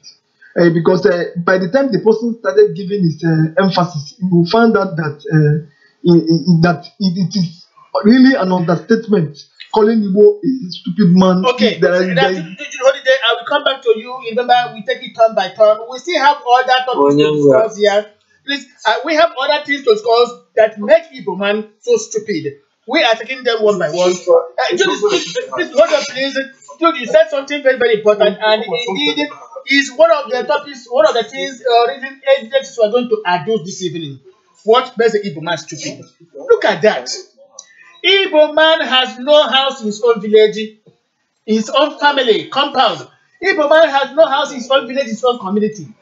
Go to Aba, go to Umahia, Okigwe, come to where Olo, Enugu, Oka, Onitsha. Other parts of Biafra land. We have, acres of land lying fallow. Igbo man has not developed his own land. Instead, Igbo man will go to Meduguri and build a 3-story building. A story was told that it was true of an Igbo man who constructed a 3-story building in Meduguri. Ahead of 2015 election, when they thought there would be civil war, Igbo man wanted to sell his 3-story building in Meduguri, and the houses were pricing it 2.5 million. 2.5 million, 3-story building. Does that not make that Igbo man foolish? Why didn't the Igbo man come down to Aba, Omaya, Owerri, Olu, Okigwe, Enugu, any other, even Abakaliki, and build this particular 3-story building? Even if it is in no man's land in Biafra land, with time, the place will be developed. Instead of this Igbo man coming to Biafra land to build this 3-story building, he went to far away Meduguri and built 3-story building, and now looking for somebody to auction it, and they were pricing 2.5 million. That is the height of the stupidity and the insensitivity of the Igbo man. Indeed, if we continue to analyze all this, we shall get this Igbo man beheaded. Why we are saying this is because we don't want the Igbo man to languish in stupidity or foolishness. We want to remind him of all these things so that he will become wise. Even when you talk about 20 pounds given to every Igbo family after the Civil War, they gave us each family 20 pounds to make us stupid. But that particular 20 pounds would have made the Igbo man wise instead of foolish. Let us take a brief interlude of music before I come to the channel of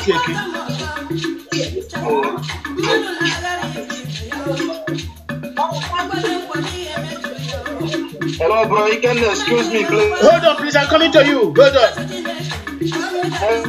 Excuse me, please. How's the? Hold on, please. Hold on. the background is not. Uche, did you hold on?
Okay, let us take that when we come back to it. Uchenna Okeke Bakodi, are you there with us? Uchenna Okeke. No, we have no time to delay. Let me know if Sonny Baba is online with us right now. Sonny Baba, are you there? Sonny Emmanuel Wabisi, of course. Is Sonny with us there? Yeah, good evening. Yeah, good evening, and you're welcome to the program. Now, we are discussing the foolishness of an Igbo man. The president, or whatever is called, the leader of, I don't know, in parentheses, or Hanese youth people, was saying, oh, anywhere they see Chifu Wazike, they should stripe it naked for saying Igbo people are stupid. But we have been here analyzing things, those things that make Igbo man stupid. There are many of them. Now, sorry, let us take example. Everywhere, every city you go, outside Biafra land, Mena, you have Ezigbo of Mena, Ezigbo of Kano, Ezigbo of Meduguri, Ezigbo of Abuja, Ezigbo of Lagos, Ezigbo of Abeokuta, Ezigbo of Ondo, Ezigbo of Benin City. Ezigbo everywhere. In Malaysia, Ezigbo. In Senegal, Ezigbo. Everywhere, Ezigbo. Sorry, please. Even in Germany, Ezigbo. Everywhere you go, Ezigbo here and there. My people, is that not madness? How many Yoruba people or houses have you seen living in Igbo land, building their houses and answering the Oba or the Emir? You can never see a house about building a house in Igbo land and says he's the Emir of Igbo land or whatever at all. You can never see a Yoruba person building a house in Biafra land and answering the Oba. But every year we go, Igbo people continue to waste their resources developing other people's land and answering Ezigbo 1 of Mina, Ezigbo 2 of Kano, Ezigbo 2 of Abuja, of Meduguri, of Ondo, of Lagos, and even Ezigbo 1 of hell. Sonny Emmanuel Wabisi, doesn't this make Igbo man foolish? Over to you. Even the word of foolish to Igbo man is an understatement. If there is any bigger word that is better than foolishness, that word should be used for Igbo man. Because we are Igbos, we will not say our problem and come out of it. That's why we are people doing something. Every day we keep complaining that we know more than the Hausas, we know more than the Yorubas, we have bread more than them. They are foolish to them. They're so foolish. There are many aspects that make us to be so foolish. Even when Chief Dr. was president, it doesn't mean that he's not an Igbo man. He is the man that holds the highest title in Igbo land. But is it because of that that he will not say the problem we are having? We get to move out of this problem. You know, the stupid man that called himself the guy just didn't know himself. He is the guy going from our side of the earth, collecting money in the name of money. Please hold on, please. Please, I would crave the indulgence of every member of the crew to check their various backgrounds. Much noise coming from where I don't know. Let every member of this crew check their background. The noise coming from one of you is distracting the flow of this particular discourse. Sonny, over to you.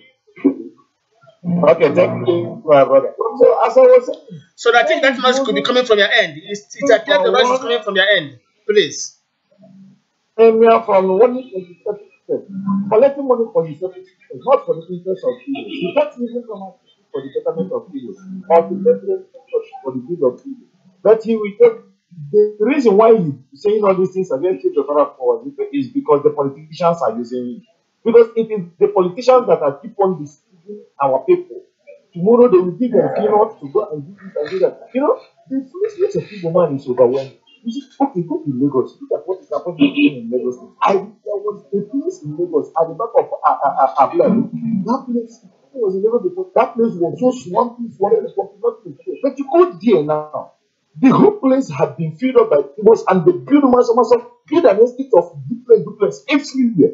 But if you see a man building something in people now, you go anywhere you see they say that they are doing business. You do business, you forget your home. And some of them, if you come to their house, they don't have anything. They don't even have a better home in their house. They will people outside the house. We keep on complaining. We keep on saying that their houses they don't have bread. You see, their houses they don't have bread. But they are the one really. They are the one in charge of everything. You import goods, you pay times 2 of that particular good you go from outside the country in order to make your own money here. In the house of the houses you are calling, you are saying that they don't have them. If a man is more than a fish, don't even reason. You know, if we cannot talk of the problem we have, how do we come out of it? Except the evil man realize that he is the foolish man. That is the only time he can know that he needs to make a U-turn and have a way forward. And when you're planning that you know everything, you operate everything, you cannot make any element of yourself. We must come back. We must come back to our senses. Our God-given right. Our God-given creature mind. You see, the evil man is more than foolish. I keep on saying it. Keep on hearing it. Look at every aspect of this thing. In many ways. We find it difficult to develop our land. Come to a very invested land. Apart from inside the world of municipal, go to other people, the nearby world, bush, undeveloped. They do not like to build the road, and they will go out there to claim that they are all and all. The other day, Lucas was claiming that he is the most popular governor in Nigeria. Well, what is the gain? What could you achieve? Is that award or is that achievement? You understand? Because of the way they talk about it, even to make something better, to create an impact in the life.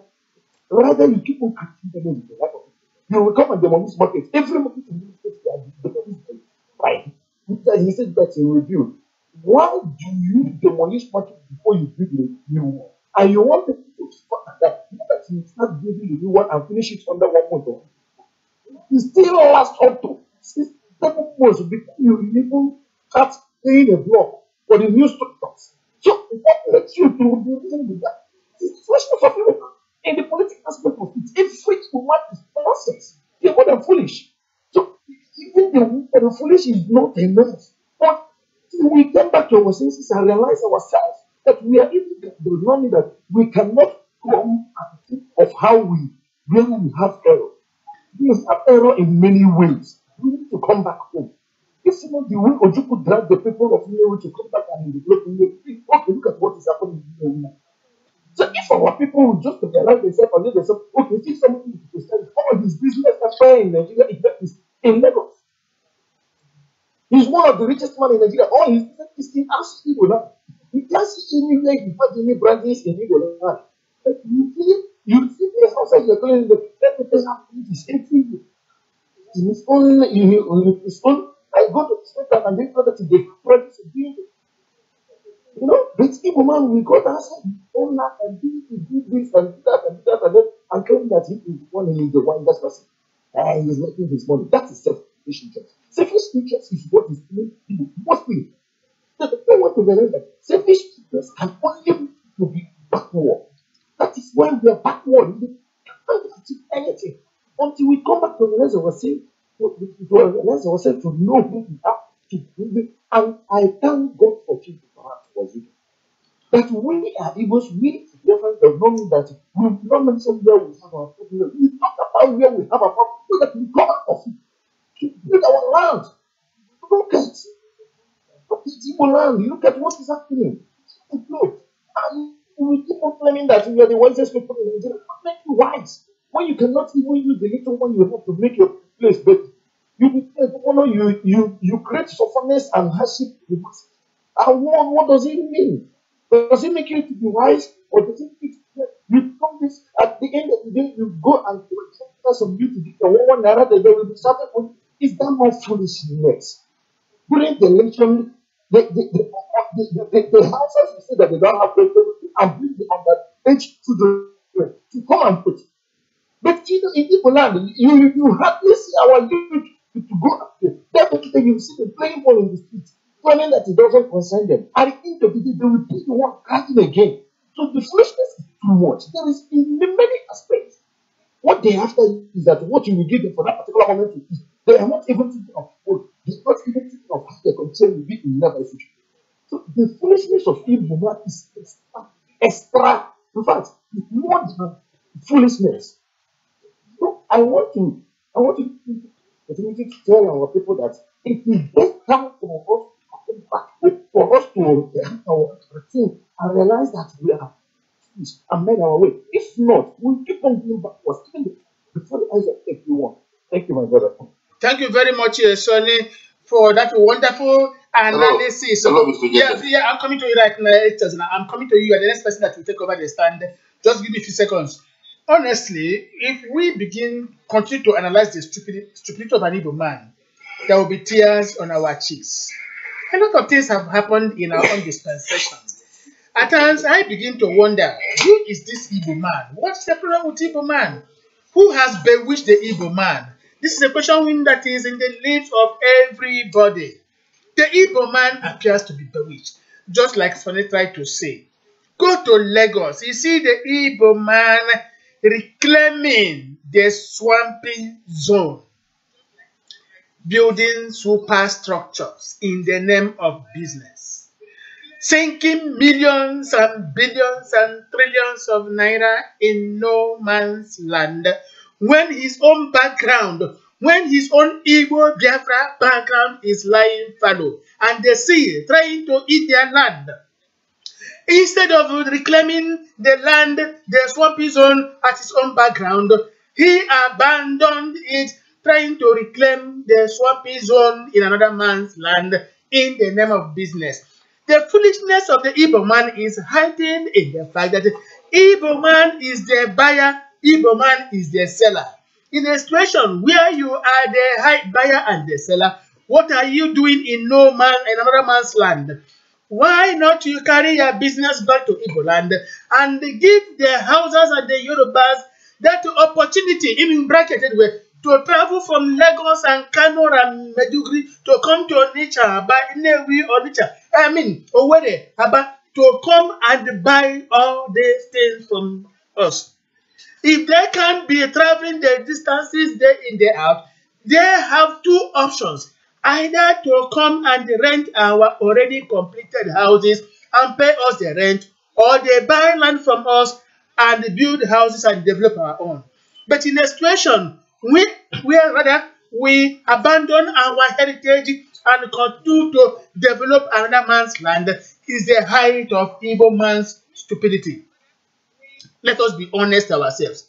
Tell me, where every day you go, you see Igbo man, SND this, SND that, SND 1, SND 2, everywhere you go. That is not enough. That is not enough. Go to social media. Go to social media and see how the Igbo man is dancing naked. How the Igbo man is insulting, disparaging, denigrating his own fellow Igbo man. Go to social media, go to Facebook and see what the Igbo man, the foolishness of an Igbo man there, invoking thunder on his own fellow human being because he had disagreed with him. An Igbo man, foolishly he is, invoking leprosy, whatever, untimely death on his own fellow Igbo man because he disagrees with your own ideology. That is the height of foolishness of an Igbo man. We continue to say it, that in terms of character and characteristic, the Igbo man is absolutely stupid. Take it or leave it. Take another example. During time for festivities or emergencies in desperation in the country, let me say, instead of the Igbo man making his luxurious buses available to ferry his own people back home to safety, that is the time the Igbo man will skyrocket the transportation costs from 3,000 to 9,000, from 9 to 18, from 10 to 20, from 20 to 30. The Igbo man will take this opportunity and skyrocket the price of transportation to cheat his own Igbo man to make maximum profit, instead of providing his own vehicles and ferry his own people back to safety. That is the height of stupidity and foolishness of an Igbo man. We continue to complain to see if Igbo man will see sense, come back to his own reasons. These are some of the reasons why the Biafra we are supposed to achieve today is being prolonged till tomorrow. What are we going to do? HS and Odessa to you once again. Well, thank you so much. Are you hearing me? Yes, we're hearing you. Thank you so much. I love this very topic today. Whenever you talk about the stupidity and foolishness of abundance of Igbo people, you see some of them who claim to be more Igbo than you started attacking you. Why did you say this? Why must you say that? But that has come to us to say everything powerful and include everything because sometimes when you want to rebuild the old house, you need to destroy it in order to rebuild it. It's time for us to scatter everything, expose everything in order to rebuild it. During Xmas time, when the translation price. Yeah, somebody, sorry, please. Somebody's pouring water there, please. There's somebody, I don't know whether Uche did you or Sonny. Somebody's pouring something like water there, please. Hold it, please. Hold it for now and let us hear. Hold it, please. Go on, HS now. Okay. So, during the Xmas time, when they increase the fuel price, people are complaining. When I made a post, I think Igbos and Christians should be careful on what we do. But when people are attacking me, I told them that we are the one behind. We are, yes, I know that government has done what they want to do, but we are the one behind the for issue. Because we have to make it clear. If at the same time, Christmas time happened against during the Salah time, I tell you that outside people will come out with their cars, their trucks, their trailers to carry their people home free of charge. But it happens that Igbo man wants to make money at all costs, to make money for his own brother. That's why Igbo man will tell you that as very meaning that you kill your own brother, eat your own brother, snatch your own brother, destroy your own brother in order to grow. There's one thing statement our people used to make. They say, I don't want for growing. Most of things you see in our land today, it's not our culture, it's not our tradition, but greedy people just fix it in order to extort money from others, in order to cheat others. To manage, natural manage, and bring motorcycle, bring Roman Jeep, bring Range Rover stuff. All those nonsense are not our tradition, it's not our culture, but greedy people fix it in order to make money from others. They don't care. They don't care. All they want is to make money.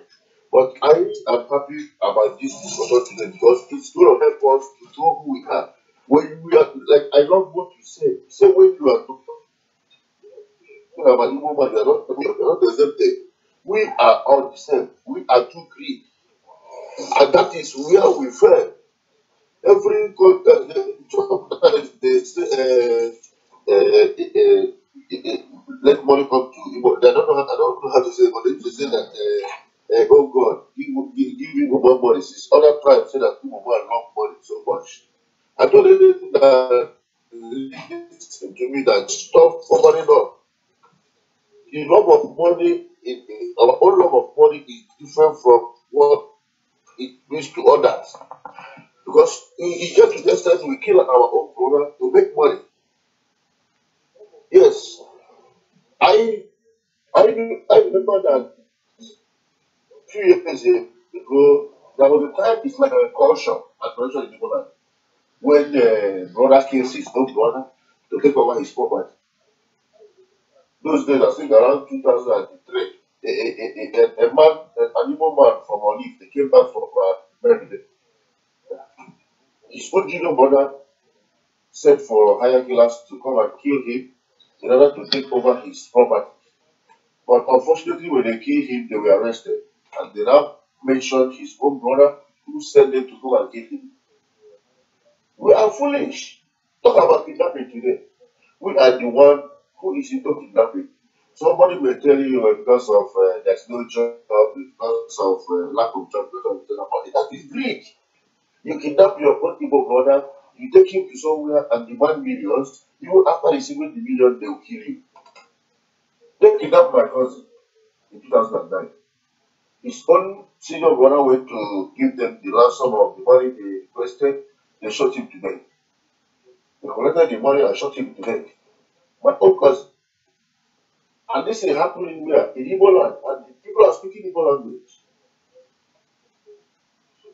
Even when my senior brother went to give them the ransom they demand from the second person, they collected the money, they speak in Igbo language, they collected the money and allowed my senior brother to go. And later, I told him that our cousin is coming home. They shot him dead. So who is doing this? Who are we blaming? Because I told our people, until we learn not to blame ourselves, we're going nowhere. Until we started blaming ourselves in our errors, in our calamities, we are going nowhere. We are looking for who to blame. We want to blame ourselves, I want to blame the government. Look at what is happening in our land today. Killing is going on. Who are they killing? Mostly Igbo people. And nothing is happening. Everybody is holding his hand. Just talking. Calling for help. When you are there, you know what. Brothers and sisters, it is time to drop all this camouflage, all this that killing us. What is happening in our land today is caused by one person. Okay, now please, Echezora, you may hold it there. Let me introduce Dr. Echezora, please don't be offended. Let me introduce Dr. Egemba, who is online with us. He has only brief moment with us because he's very much busy elsewhere, but he has just taken out time to be with us briefly. So let me introduce Dr. Egemba from London. Dr. Egemba, you're welcome to the program. Thank you. It's a pleasure. Good evening, brothers and listeners. Thank you very much. Now, let me introduce the topic of the day to you. On the 4th of this month, Chief Waziri granted an interview to Punch newspaper. During the course of the interview, he described the Igbo race as foolish. He had his reasons. Remember, somebody could say all Igbos are foolish. It does not mean every Igbo man. But when somebody says every Igbo man is foolish, it means encompassing. But for whatever reasons, he said that Igbo people are foolish. The interviewer asked him why. He gave two reasons. One, that at Jos convention prior to Obasanjo's election as president, Igbo man spoke Hausa language against his own brother. That was Jim Ifeanyi, former governor of Anambra State. He went to Jos and started speaking Hausa language to disparage, to denigrate, to bring down Alex Ekweme from winning the presidential nomination. That was not enough. Wazika continued that Ojus Okano raised 100 million naira, 100 million naira, and gave to Obasanjo to campaign for that particular day. By so doing, he worked against his own brother, Dr. Alex Ekweme. These are the major two reasons which Chief Wazike gave. Now, for the past 1 hour, contributors have been saying that even the word foolishness is very, very polite. Reasons that go to Lagos, every swampy zone, the Igbo man is sinking billions and trillions, reclaiming that instead of coming down to Aba, Umuahia, Port Harcourt, Enugu, Owerri, Abakaliki, the whole of Biafra land lying fallow, instead of coming there to reclaim those land, build something, Igbo man is sinking trillions in Lagos swamp year in, year out. Somebody gave the reason. Another reason somebody gave is this. Igbo man, in terms of business or trading, is the buyer and the seller, even the consumer. What is he doing in another man's land? Why not relocate to Biafra land, since we are the higher percentage of buyers, the higher percentage of marketers, to give the houses, the Yorubas, equal opportunity of traveling from their zones down to Biafra land. And if they cannot travel day in, day out as we travel, they have two options. Either they buy land, build a house in Biafra land, help us to develop, or they rent our own completed houses and pay rent to us, just like we are doing over there. This was our assertion.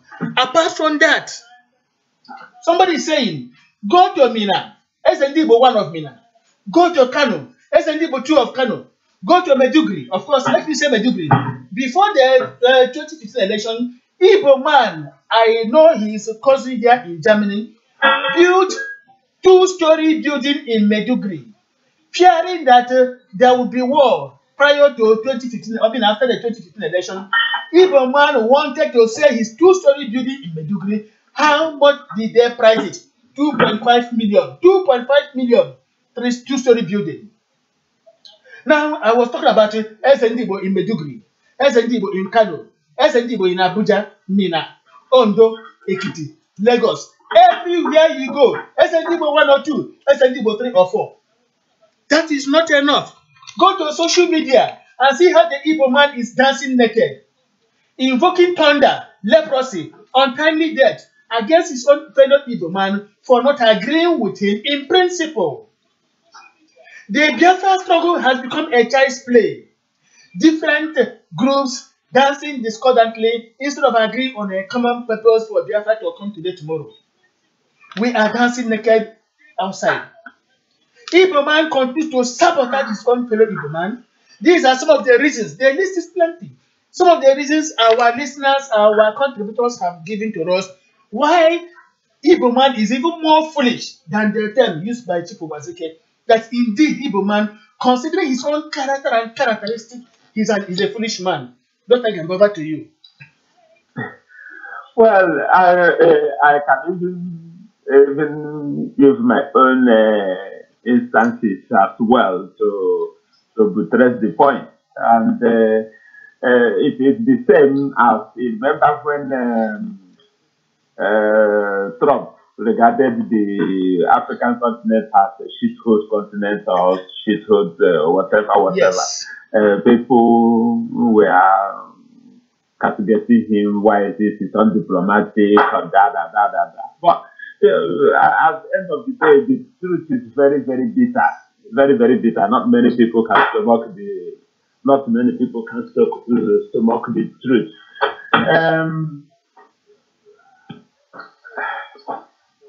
And to a large extent, I agree with what Chief said. Even as recently as last year, what also happened to the Biafra struggle is another can be added to that list. What happened to us? We all know with what happened to IPOB and their so-called supreme leader, how he played out his card and so on and so forth. That can be added to that list. And a lot. Listen, I grew up in the 70s and 80s. I was in Aba in the middle of 80s as a teenager.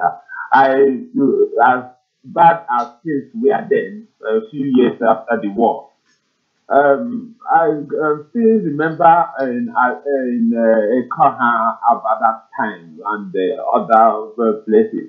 People were coming from different countries of West African sub-region, including the Yoruba land, coming to Aba to buy something, to buy from Cameroon, from Cotonou, from Abidjan, from the whole of West African sub-countries coming to Aba. Then the question you have is, how come we did not maintain that status quo so that people would be coming to us instead of Aba? If we had continued the trend, the things were happening then, Aba could have been the Dubai of Nigeria of today. Nobody would be talking about Lagos living, But instead, our people carried their thread. Those things our people were coming to buy from in Aba. That is the shoe, the other things they were buying. So instead, our people started to produce the goods and they carry it to them. So their customers carry it to them. Then spending their own money, adding transport cost to the production cost, going to send the goods to their customers.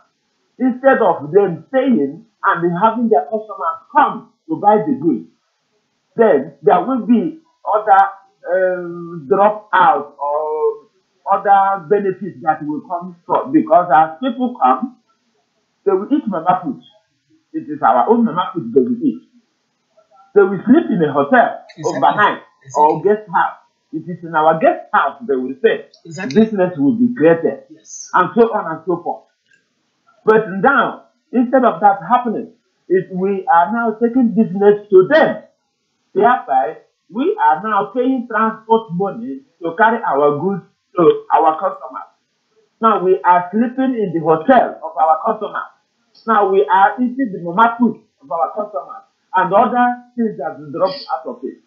So we are the architects of our own failure. Let me put it that way. Was this is not totally wrong. He knows what he's talking about. And I understand that there are people who say that they should bring over okay. Ask those people who are attacking Wazirike for saying what he said. Ask them to analyze, to tell to say, why are you trying? What is it that is this? We prove him wrong.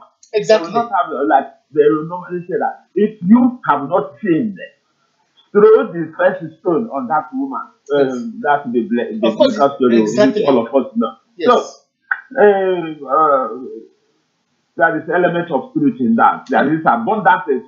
I can say that every person who will call this program tonight will have a story to tell. Honestly, of course, what Rika said is the truth. We have to stomach it and go back and see what will make us to be not to be as stupid and as foolish as we are today. We are really, honestly, because if it is not, it is happening to us, we will not be happening to us. Thank you very much. Now, Dr. Egoba, to be honest with you once again, the story I told about an Igbo man in Medugri is real.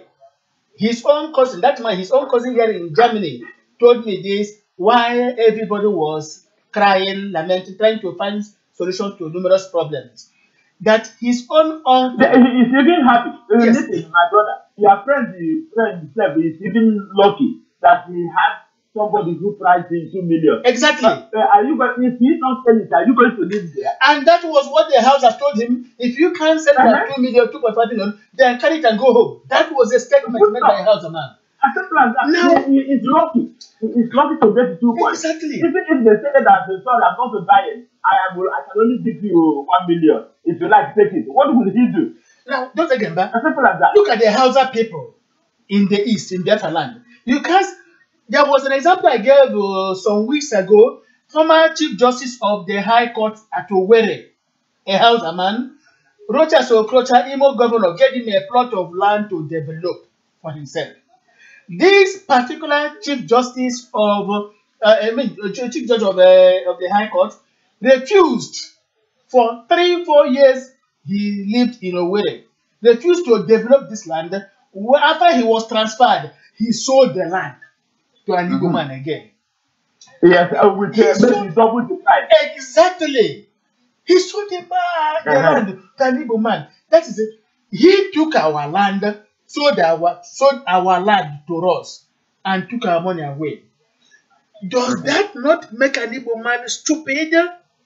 Oh. We must tell ourselves the gospel truths. Igbo man is stupid. When Rufai was the Minister, Federal Capital Territory, he was on Lagos. By the way, Ikenna, yes. Ikenna, let me ask you this question. Invariably, we are saying that all of us are stupid, including you, including me. Of course, I said it. Including Chief with himself, because he is also an Of course, Chief did not exonerate himself.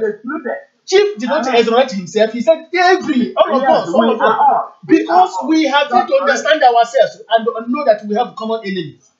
That's what he said. But those who don't understand him, went out, started shouting. Look at this. Then the former Minister, Federal Capital Territory, Rufai, now Governor of Kaduna State, far back 20, when Obasanjo was in power, when he was giving special report that 70% of property in Abuja belonged to Igbo people. As of that time, 70% of property in Abuja belonged to Igbos. It has, which means it must have, of course, in proportion as it exactly. Either up to 80 or more. Go to Lagos, it's something anybody will shed tears. Go to Mina right now. People are buying land everywhere, developing Mina. Go to Kano, the story is the same. But come to between Aba and Omahia, between Aba and Port Harcourt, go to Yenegua, go to Abakaliki, those areas, we are still begging for development. And we are using our land as a tourist attraction. You come for Christmas for 1 week, 2 weeks, you go. And then until the next Christmas, or you come on highest weekend. Exactly. That's it. See, I was trying to say something. How the man will come to Biafra, ordinary man, after doing his businesses, collecting our money in time of, emergency, what will happen? One Alhaji will bring his trailer. All of them will roll their mats, jump into the trailer, back to house and land, leaving everything for us. When we stabilize, you see they're coming back. The Igbo man will go to any other part of Nigeria and sink his million. The money he makes, he reinvests in another man's land instead of bringing it back to his own land to develop, to give encouragement to people back there. The story is the same everywhere. We keep on developing other people's land at our own expense. Ojukwu lamented when he went to a trade fair some time ago. Ojukwu wept. How foolish the Igbo man was, sinking trillions on another man's land, reclaiming their swampy zones, developing. Because you are talking about, which one Nigeria are you telling me about? Why can't you come back to your own fatherland and develop the structures for people to come and pay rent to us? Of course, you put it rightly. When we have such people come to do business with us, the mama food they will eat is from their land. We have it develops our economy. The hotels they will sleep in, belongs to us, everything. But our people do not understand. Look at how we are talking about herdsmen. While we are talking of herdsmen, a governor in Ebonyi State, David Umahi, is now talking about granting colony, cattle colony to herdsmen who are there out to kill us. Our people are telling him, you cannot. And remember, those colonies or whatever they call them, is they are going to get it free. It's not that they are going to get it. Exactly. But we are telling Governor Umahi, he cannot be governor forever. Highest 8 years, he is no more on the saddle, and we are going to ask him and his family a question. Let it be a message to them and to him in particular. Umahi can succeed. He may succeed in giving our land or ceding our land to the herdsmen to have their colony. But what we are assuring Umahi is that he is not going to be on that seat more than 8 years. And we are going to ask him some questions. We are going to ask his family some questions. We have made it abundantly clear. We cannot continue to play subordinate role to our enemies. The Igbo man, he tell me, is not foolish. Why is the Igbo man not foolish? I was talking about social media. Go there and see how we are dancing naked. The Yoruba daughter, okay, somebody was saying, oh, people are this and this and that. That why they are rushing to, where is it? Yoruba land to pay homage to Ara on Akakanfo. This, what's his name again? Danny Adams. That they are disparaging Nnamdi Kanu. And I asked them, when Nnamdi Kanu was there holding sway, he was abusing every known and unknown Igbo man. Kanu was abusing every known and unknown Igbo man when he was holding sway. But right now, oh please hold on, there's much noise. But right now, of course, the chicken has come home to roost. So when Ganiyu Adams was there, he never abused any Yoruba elder. Ganiyu Adams never abused any Yoruba elder. He rather faced his business. But Kanu used that particular opportunity to insult every known and unknown Igbo man in a situation where he was facing predicament. How could that Igbo man he insulted come to his own rescue? That is how foolish an Igbo man is. Given that opportunity, instead of using the opportunity to better the lives of his own fellow Igbo man, he would rather use it against him.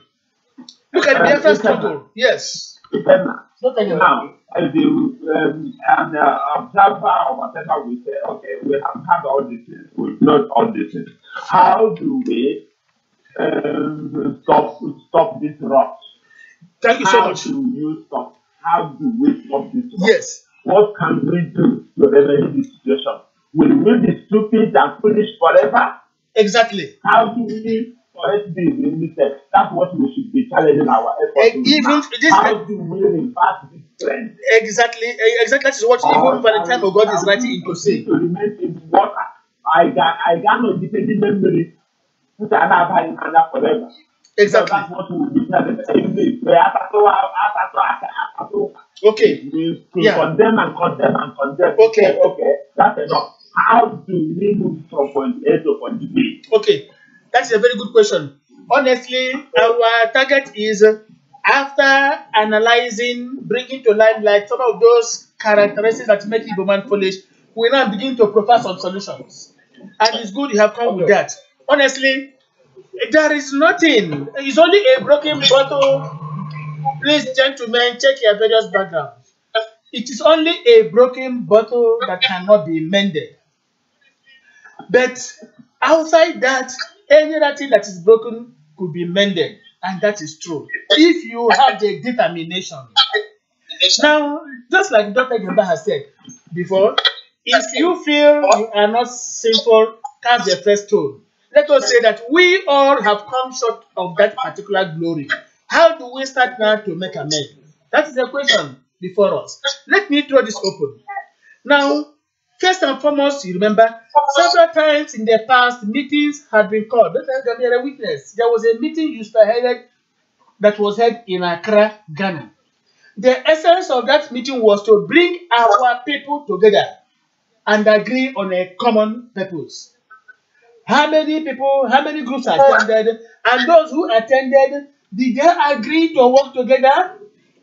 That is the question. Up till now, we are still asking our people, let us form a common, a kind of clearing ground, where different groups will send their delegates. We come there and discuss some issues pertaining Biafra. And when we discuss all this and they're quite positive, we stamp them and let every group take home the message to their own. And by so doing, we move forward. The moment we come together and agree to fight for Biafra and nothing but Biafra, we are going to put a stop to our enemy incursion at all costs. This is what we're saying. Yeah, Uche, okay, for long, this is a radio program. Once we call you, you're not there, we move on. We cannot be begging somebody. That's where everyone should be paying attention. I've called you several times to speak out your mind, but you were not here to be found. But the moment the system was on. However, we have passed the level of shouldering blames on the Igbo man. We have agreed the Igbo man to a reasonable extent is foolish. What do we do to cast out that foolishness from him, from his brain? This is what we're discussing now. What do we do to make sure that we don't remain stupid forever? And for us to imbibe wisdom and be able to get the Biafra we want. That's the question right now. The floor is open. Yes, I heard Dr. Egemba very clearly. But I believe that there is no how we can come together. We can never come together. I disagree. Honestly, I disagree. I disagree. Yes. We can't. It's with the right condition, the right atmosphere. You have to try first. Yes. No. If you try once and fail, you try again, try before you give up. And you don't even give up, you continue to try. Okay. Now, Uche, let us know why you say it's not possible. Let us hear you briefly. Yes. So allow me. Whether you believe me or you disagree or agree, the truth is fighting for is Biafra. And the struggle must continue. At the end, today, the reference is being made about Gowon on the mistakes he made about bringing Nigeria to as one nation. That thing that has been he was warned about in years back is today reflecting in before him. Chief once told us in a meeting last year, either November meeting, when we had a meeting at Owerri, he told us that the Biafran struggle that they want to form a college group where every group will operate on his own way, in their own ideology, in championing to get Biafra. At the end of actualizing Biafra, they will bring the picture, every role each group played, IPOB, Zionist, Massob, Bim, everybody. They will bring everybody's picture, the role you play. From there, you will know your character, the character you play in this film. This is the film. And we don't expect all of us to come and say, let us come together, because everybody wants to be just like as you have seen. Everyone to be Oga.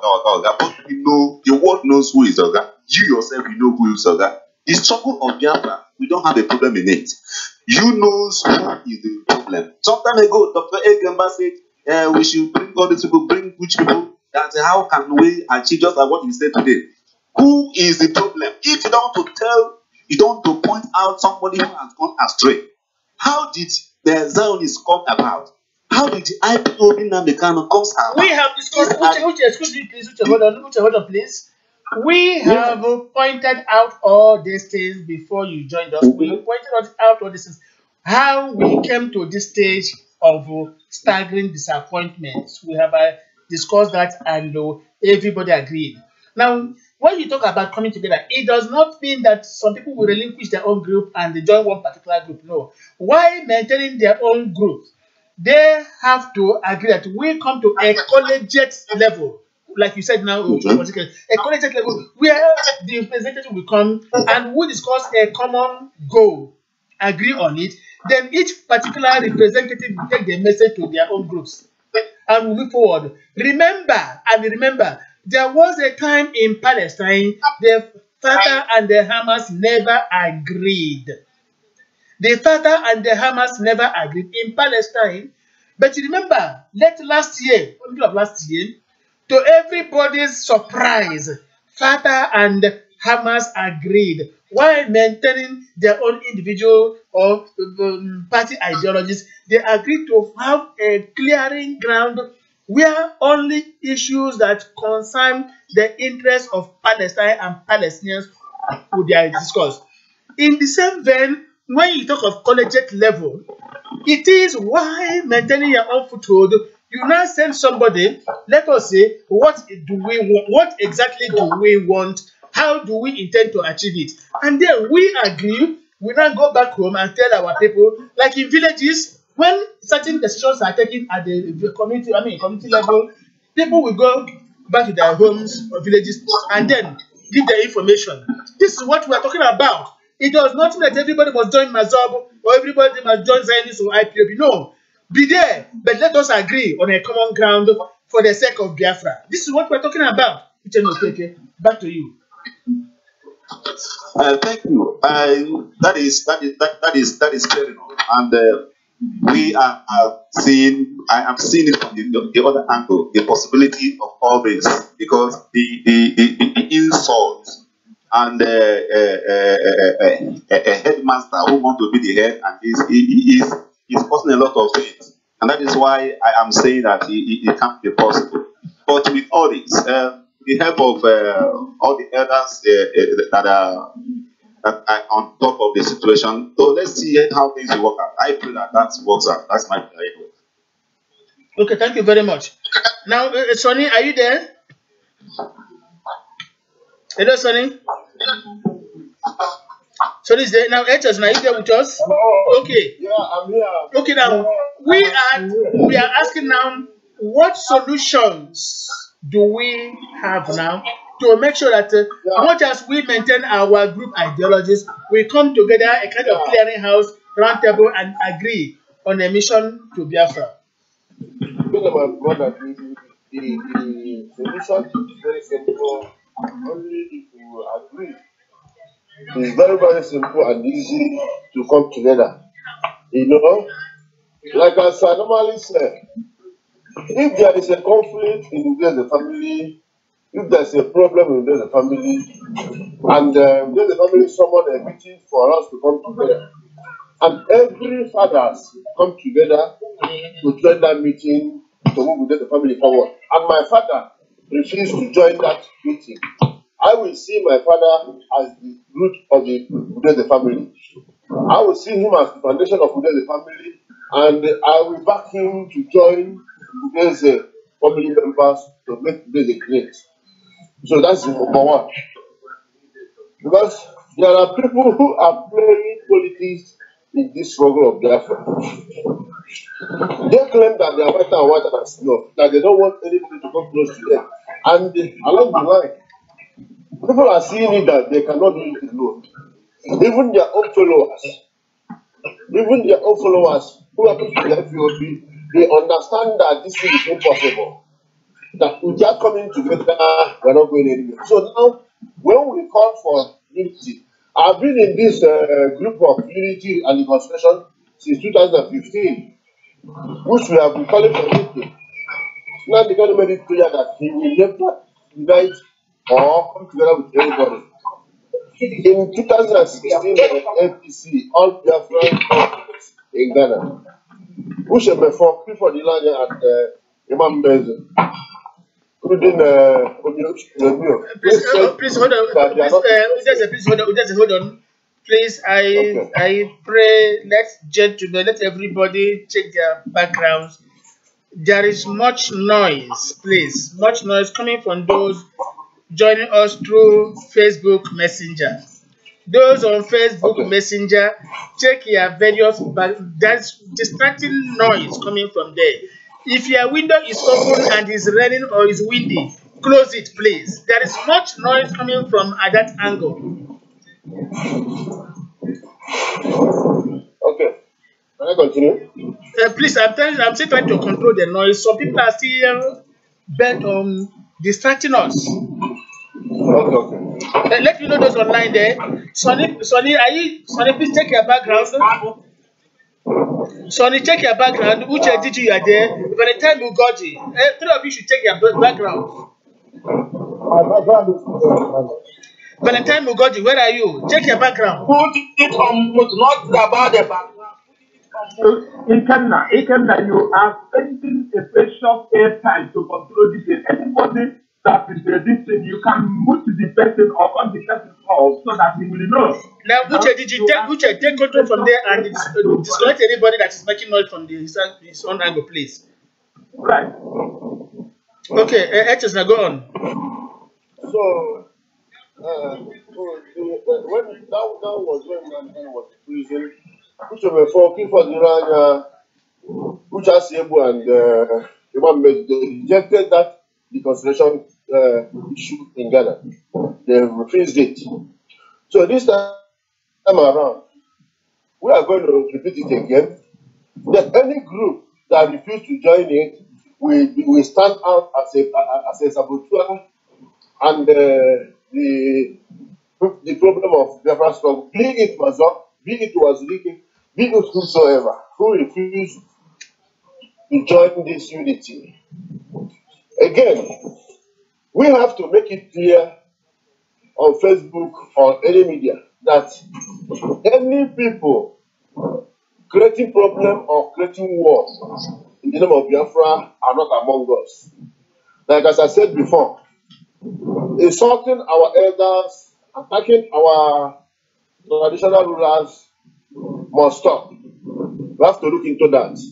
And we have to educate our youth on how to control themselves.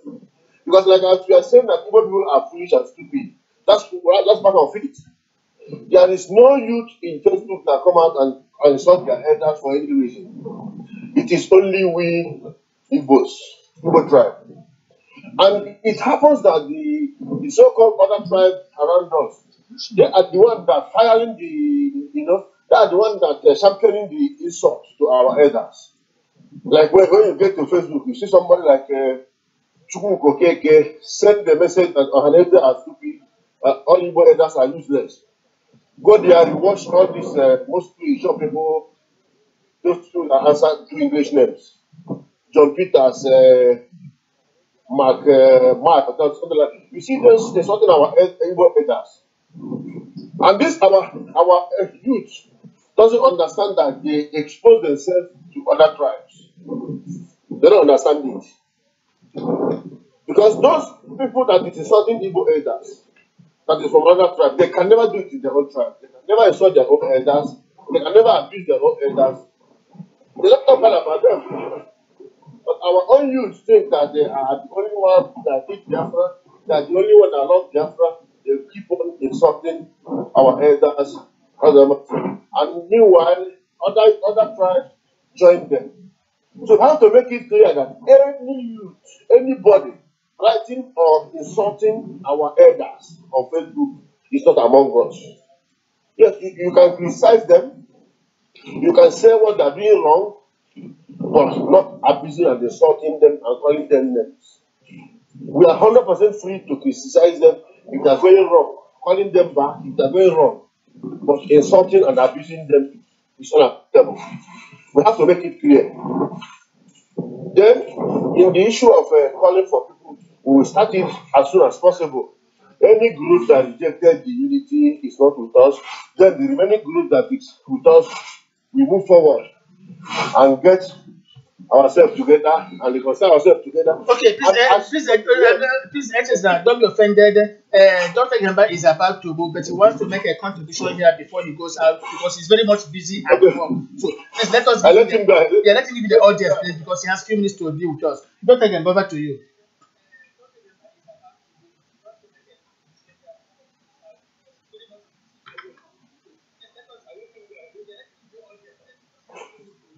Yeah, Dr. Gamba, the floor is open now for you.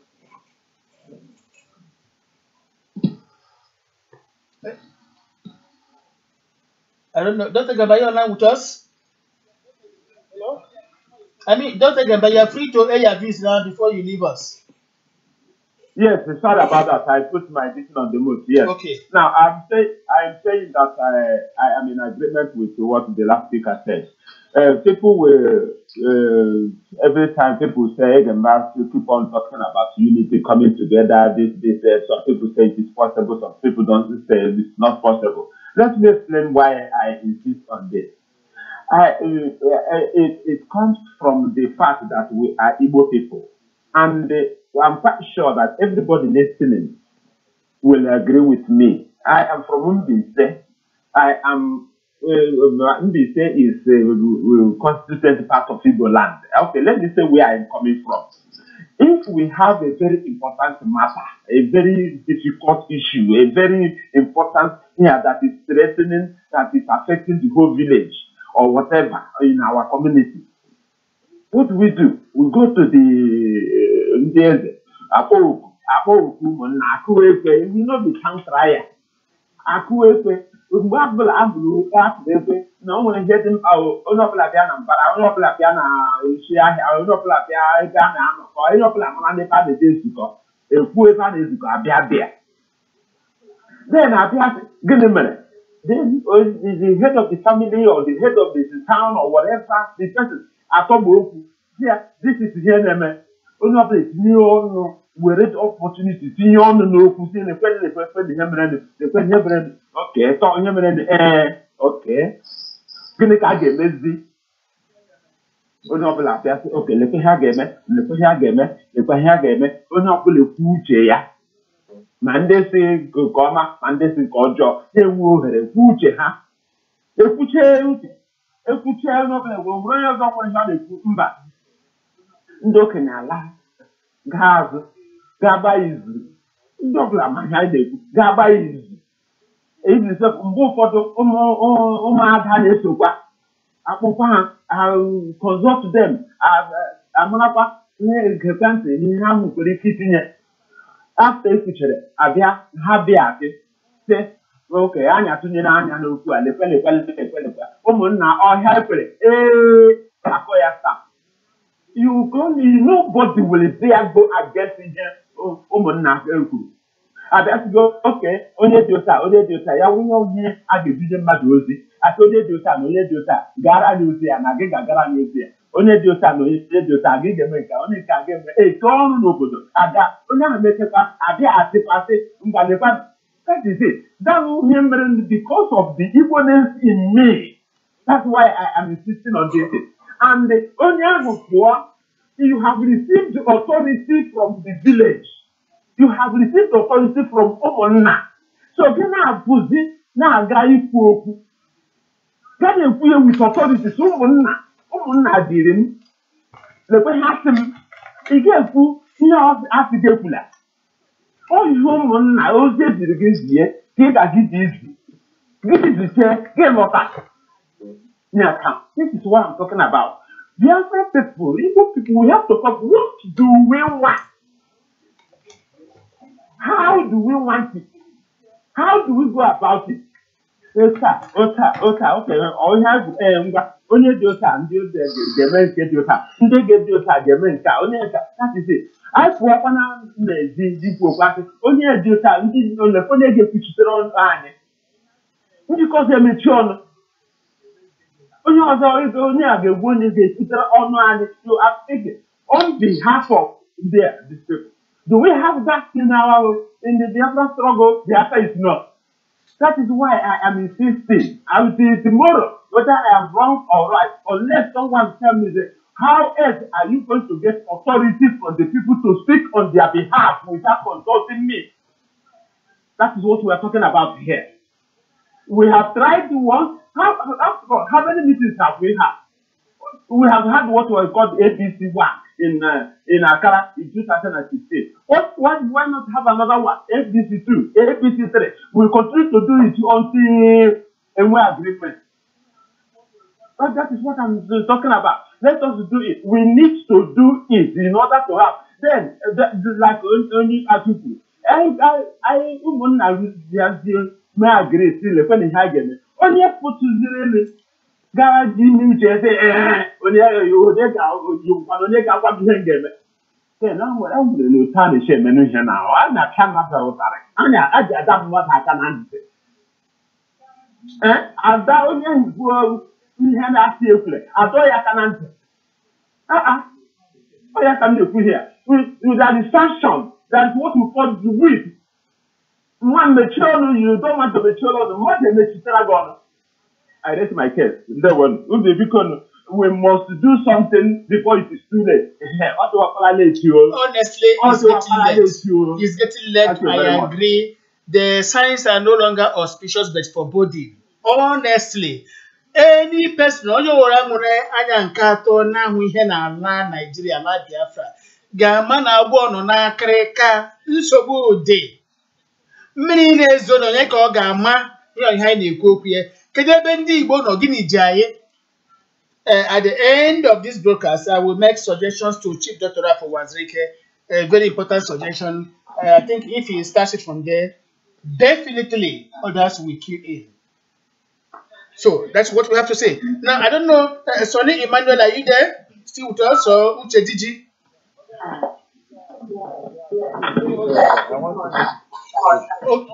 Okay, Dr. Demba. We really appreciate yes, my brother. Of course, not from the yes.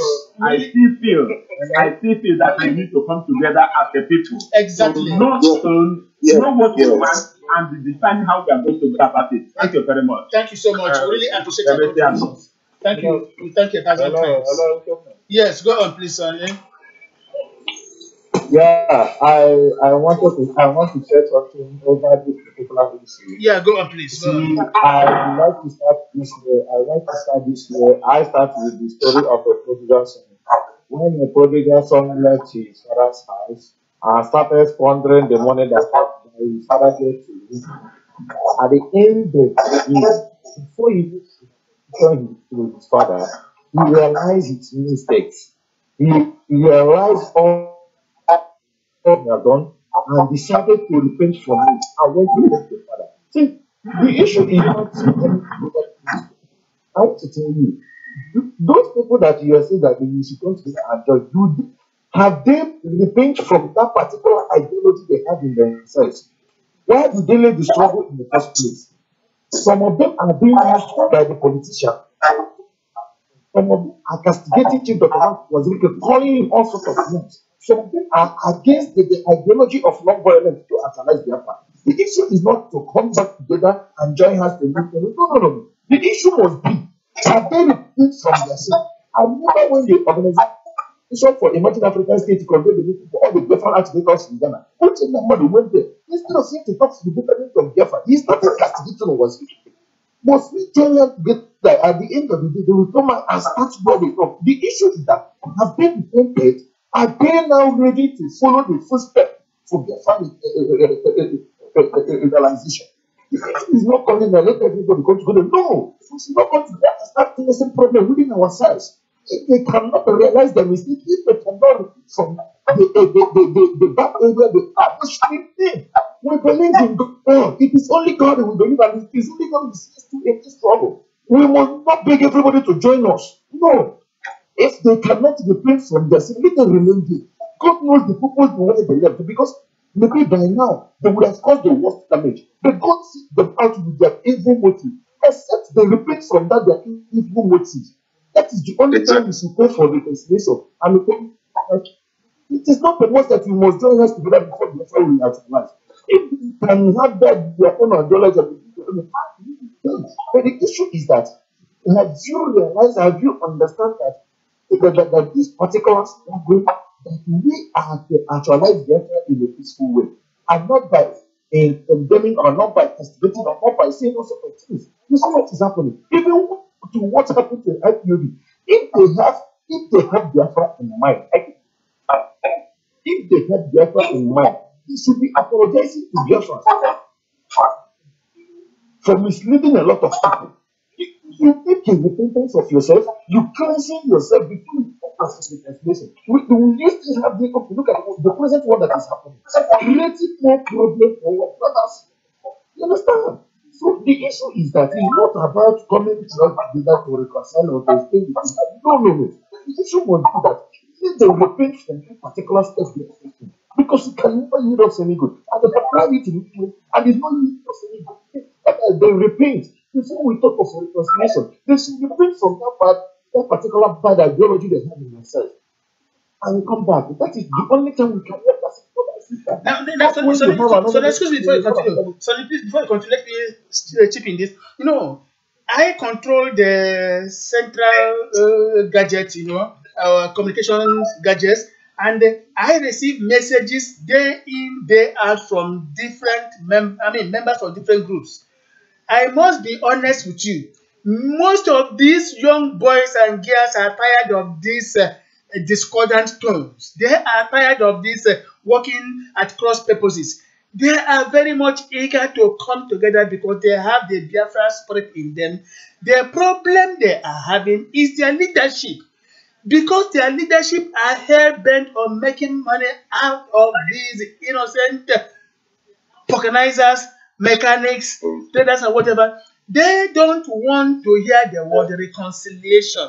Why the leadership want to do that? So this is what is making everything difficult. So if you go close to a simple follower, he or she wants us to come. Sincerely speaking, I receive hundreds of calls every day. What do we do to come together? These are for young boys and girls here and there who have the Biafra spirits in them, or spirit rather. But what says the leadership? No, because the leadership want to command and control. Command and control. How can you talk of command and control in a Biafran society we have not yet realized? Excuse me, please. Yesterday, honestly, here in the city of Munich, Germany, from where we are broadcasting, an IPOB member confronted me politely, Oga. I listened to you talking about Biafra not so long ago. I have something to tell you. This person revealed to me in clear and unambiguous terms some atrocities happening within the IPOB family here in Munich. Extortion, intimidation, threat, name it. This gentleman told me that he was compelled to take an oath here in Germany, sorry please, that he must never reveal some of their secrets. That they have no ideology. That since he joined IPOB here in Munich rather, there is no ideology. They only ask them to keep on paying money every month, talking about Hausa herdsmen, Boko Haram, politics, this and that. Nothing about Biafra. No statement on Biafra from anywhere. Only herdsmen and this and that. Extorting money from them. This gentleman was indeed crying, asking me, okay, what do I do? Where do I go for me to express my Biafra spirit? Then what do you think? But the leadership is saying no. I know their leader. Their leader here was my junior in their secondary school level. When I was in class 5, then it was not, we are not talking about SS2, SS3. It was class 5. When I was in class 5, their leader here was in class 2. In class 2. So, but now, you see, they have taken over the command, they are also called command and control, extorting money from all these helpless and helpless people without giving them anything in return. The guy is cast indeed. Something must be done. We must find a way of coming together. If they fail to come together, we know what to brand them. That's the situation of things. Back to you once again, Sonny, please go on. Okay, thank you, my brother. So you see all those things I'm talking about. You see the issue, the ideology of coming together is so wrong. It is better that you have a common goal. You don't have different in mind. If you have different mind that wants to join the you're free, you're welcome. We make peace, we make ourselves. In different land here, many of them, several times have fought if in Pakistan, but I don't retaliate. I don't fight them back. It's not that I don't know what to do to them. But I discovered that they have Biafra. Because if you really have Biafra in mind, you must go and fight your fellow Biafra because of somebody. And the issue that when they will fight you, when you are telling them the truth, must we all die? Because what I'm trying to say is that there are a lot of people, if you would have Biafra, the door is open for you. If you're talking for you, I say that number. The issue is that you must have Biafra in mind because before you make a reconciliation. Somebody like a Zionist came out from prison. Because that you don't have Biafra in mind, you want to be over, you want to be all up. The thing is, he went on before he went to announce Biafra in the look. He was called Mr. Now, what is the problem? Look at the steps of the struggle. Look at what we are doing. Don't make this to look as if he's a Chinese student. He refused and went ahead and announced Biafra. On the process, he was arrested. After some time, and then he was to add another one. Contradicting the strategy to advance Biafra. See, must we went and reconcile with people who have people who are there to terminate people who are there to make some activity for Biafra is down. For many years, we have practiced Biafra. People are respecting us in any angle. People are being accepted. People are being happy over the Biafra issue. But still only few years that in Africa and they started attacking the terrorists. Why? When they don't have any gun, when they don't have anything, it's because of the behavior. And I want to see those behaviors is that they are working against them.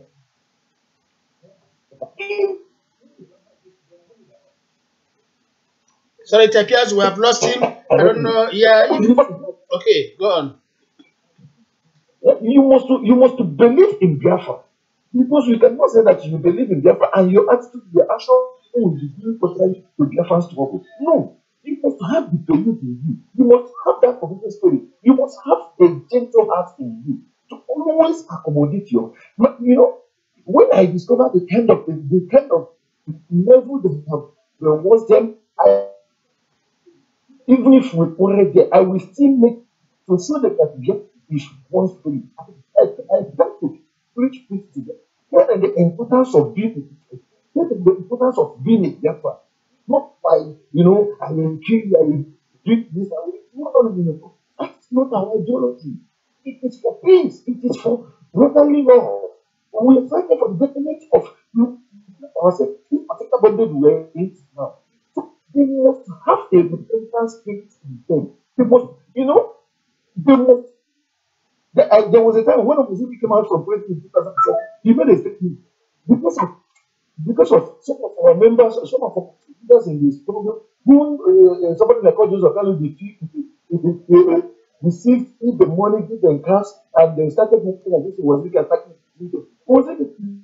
and say everybody should look back. Let us join hands and continue the struggle because we still have a long way to go. We must then have to because of what? They feel that they in fact,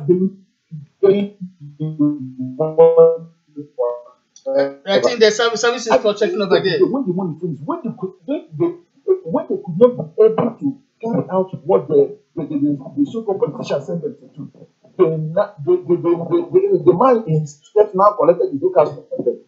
They are running out. They are now ashamed of themselves. They don't even have the mind to come back again because they are taking their time to come back and do it. They refuse.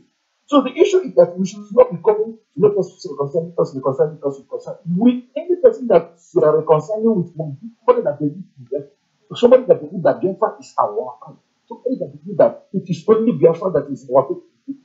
Thank you, my brother. Thank you very much, Sonny, for that particular wonderful contribution. I don't know, we are almost coming. We have virtually come to the end of the broadcast. If there's any other person that has something to say before we call it a day, please feel free. The floor is open.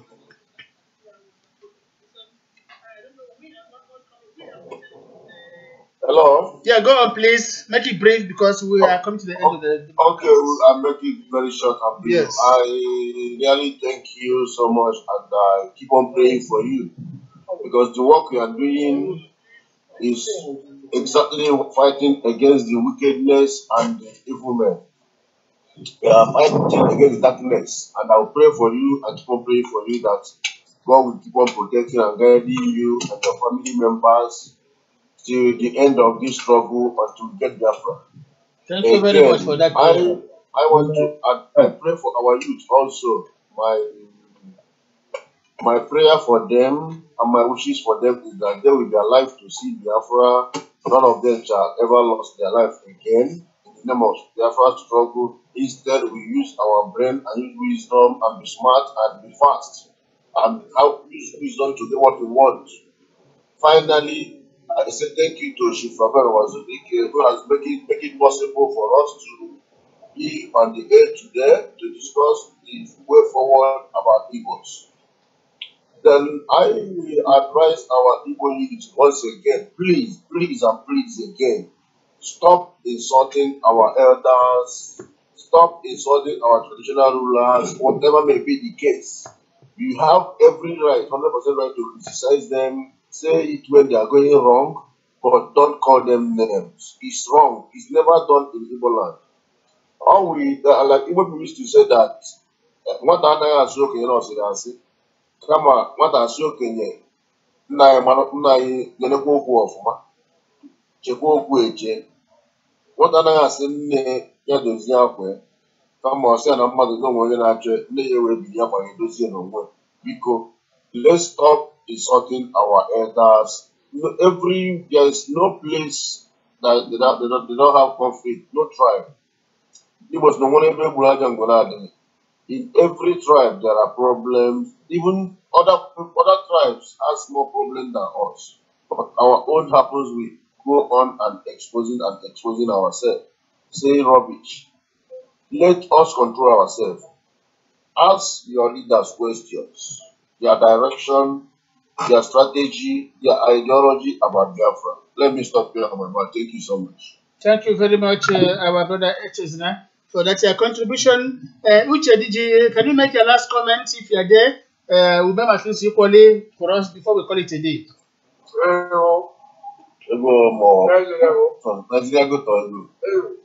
Start to go.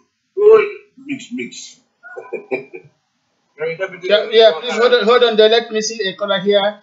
A caller Lizzie Onyanonachi Uba. I don't know. He's a gentleman. Let us give him the audience and know he's calling our line. Hello. Hello. Yeah, hello.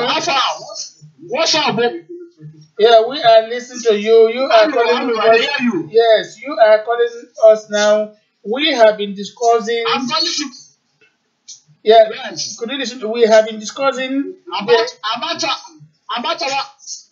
Hello. About our country, Biafra. Yes, that's what we are discussing right now. I hear you. Yes. Do you hear me? Yes. I'm not a Nigerian. I'm not a. Hello. Yeah, go on. Hello. Yeah, go on, please. Hello, go on. I'm just Go on, please. We are listening to you. I'm a Nigerian, but I'm not a Nigerian now. Okay, go on. What do you have to tell us? About our country. Okay, yes, go on. My country. Yes. What happened? Yes. What we are discussing now is that the herdsmen, the Boko Haram people are everywhere in Biafra land. And instead of our people to find a way to defend themselves, they are just being foolish. And we are saying, must we remain foolish all the time? Let us come together. We are talking about coming together to fight a common enemy. This is what we are discussing. Yes. Did you get me? Hello, did you get me? Oh, we have lost him. Sorry, please. So go on, please, the last speaker. Yeah, please. Somebody was speaking before I cut him short to take a caller. I don't know if it was Sonny or Uche Digi. Maybe they're off. Okay. Oh, so somebody. Oh, there was a caller. He says he's a Biafran, but he doesn't stay in Biafra land right now. He was trying to say something about Biafra, but unfortunately we have lost him. I pray he will get reconnected before we call it a day. So we have really spoken at length, honestly, and we keep on speaking. We keep on talking. We must find solutions to our numerous problems.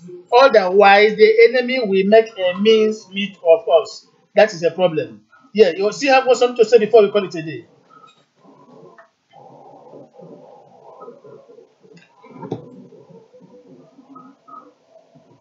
Hello, are you with us? Hello? Yeah, you have something to say before we call it a day? Talking now. Okay. Uche, okay, are you there? You can make your last statement. Okay, I cannot get him online. So, fellow Biafrans. You gotta please call me immediately after this okay. podcast. Please. Thank you very much. So, fellow Biafrans, we have really taken 2.5 hours in this particular discussion. We have been able to state our problems, those problems that have been hindering immediate realization of our Biafra dream. After laying bare those problems, we also try to discuss some solutions, which, if we follow up, will bring us to our promised land. We assure our people that we keep on providing solutions to our problems. One day we believe we shall come together despite our individual and group differences. The sky, I believe, is there shining for us. We have to move and grasp it.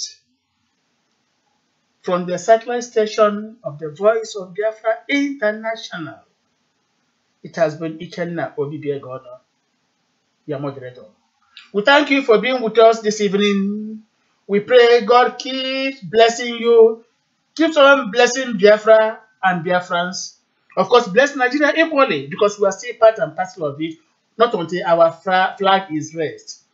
We thank all those who have contributed to this wonderful program, to HS Nodesa in Japan, Uche Diji in Accra, Ume Maslius in Lagos, Nigeria, Uche Nokeke in Makurdi, Nigeria, Juchijoke also in Lagos, Nigeria, Valentine Ugodi in Port Harcourt, Louis Arupo in Lagos, and very many others who have written in here to express their own gratitude, of course, support for whatever we are doing. We are saying, God bless you. God bless Biafra. Until we meet again, it is all good night. Biafra music plays on.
should stop attacking others, Yes. stop fighting others. No way, other people will be safe, correct? Yes. I get one meeting. Everybody without a representative. Over here,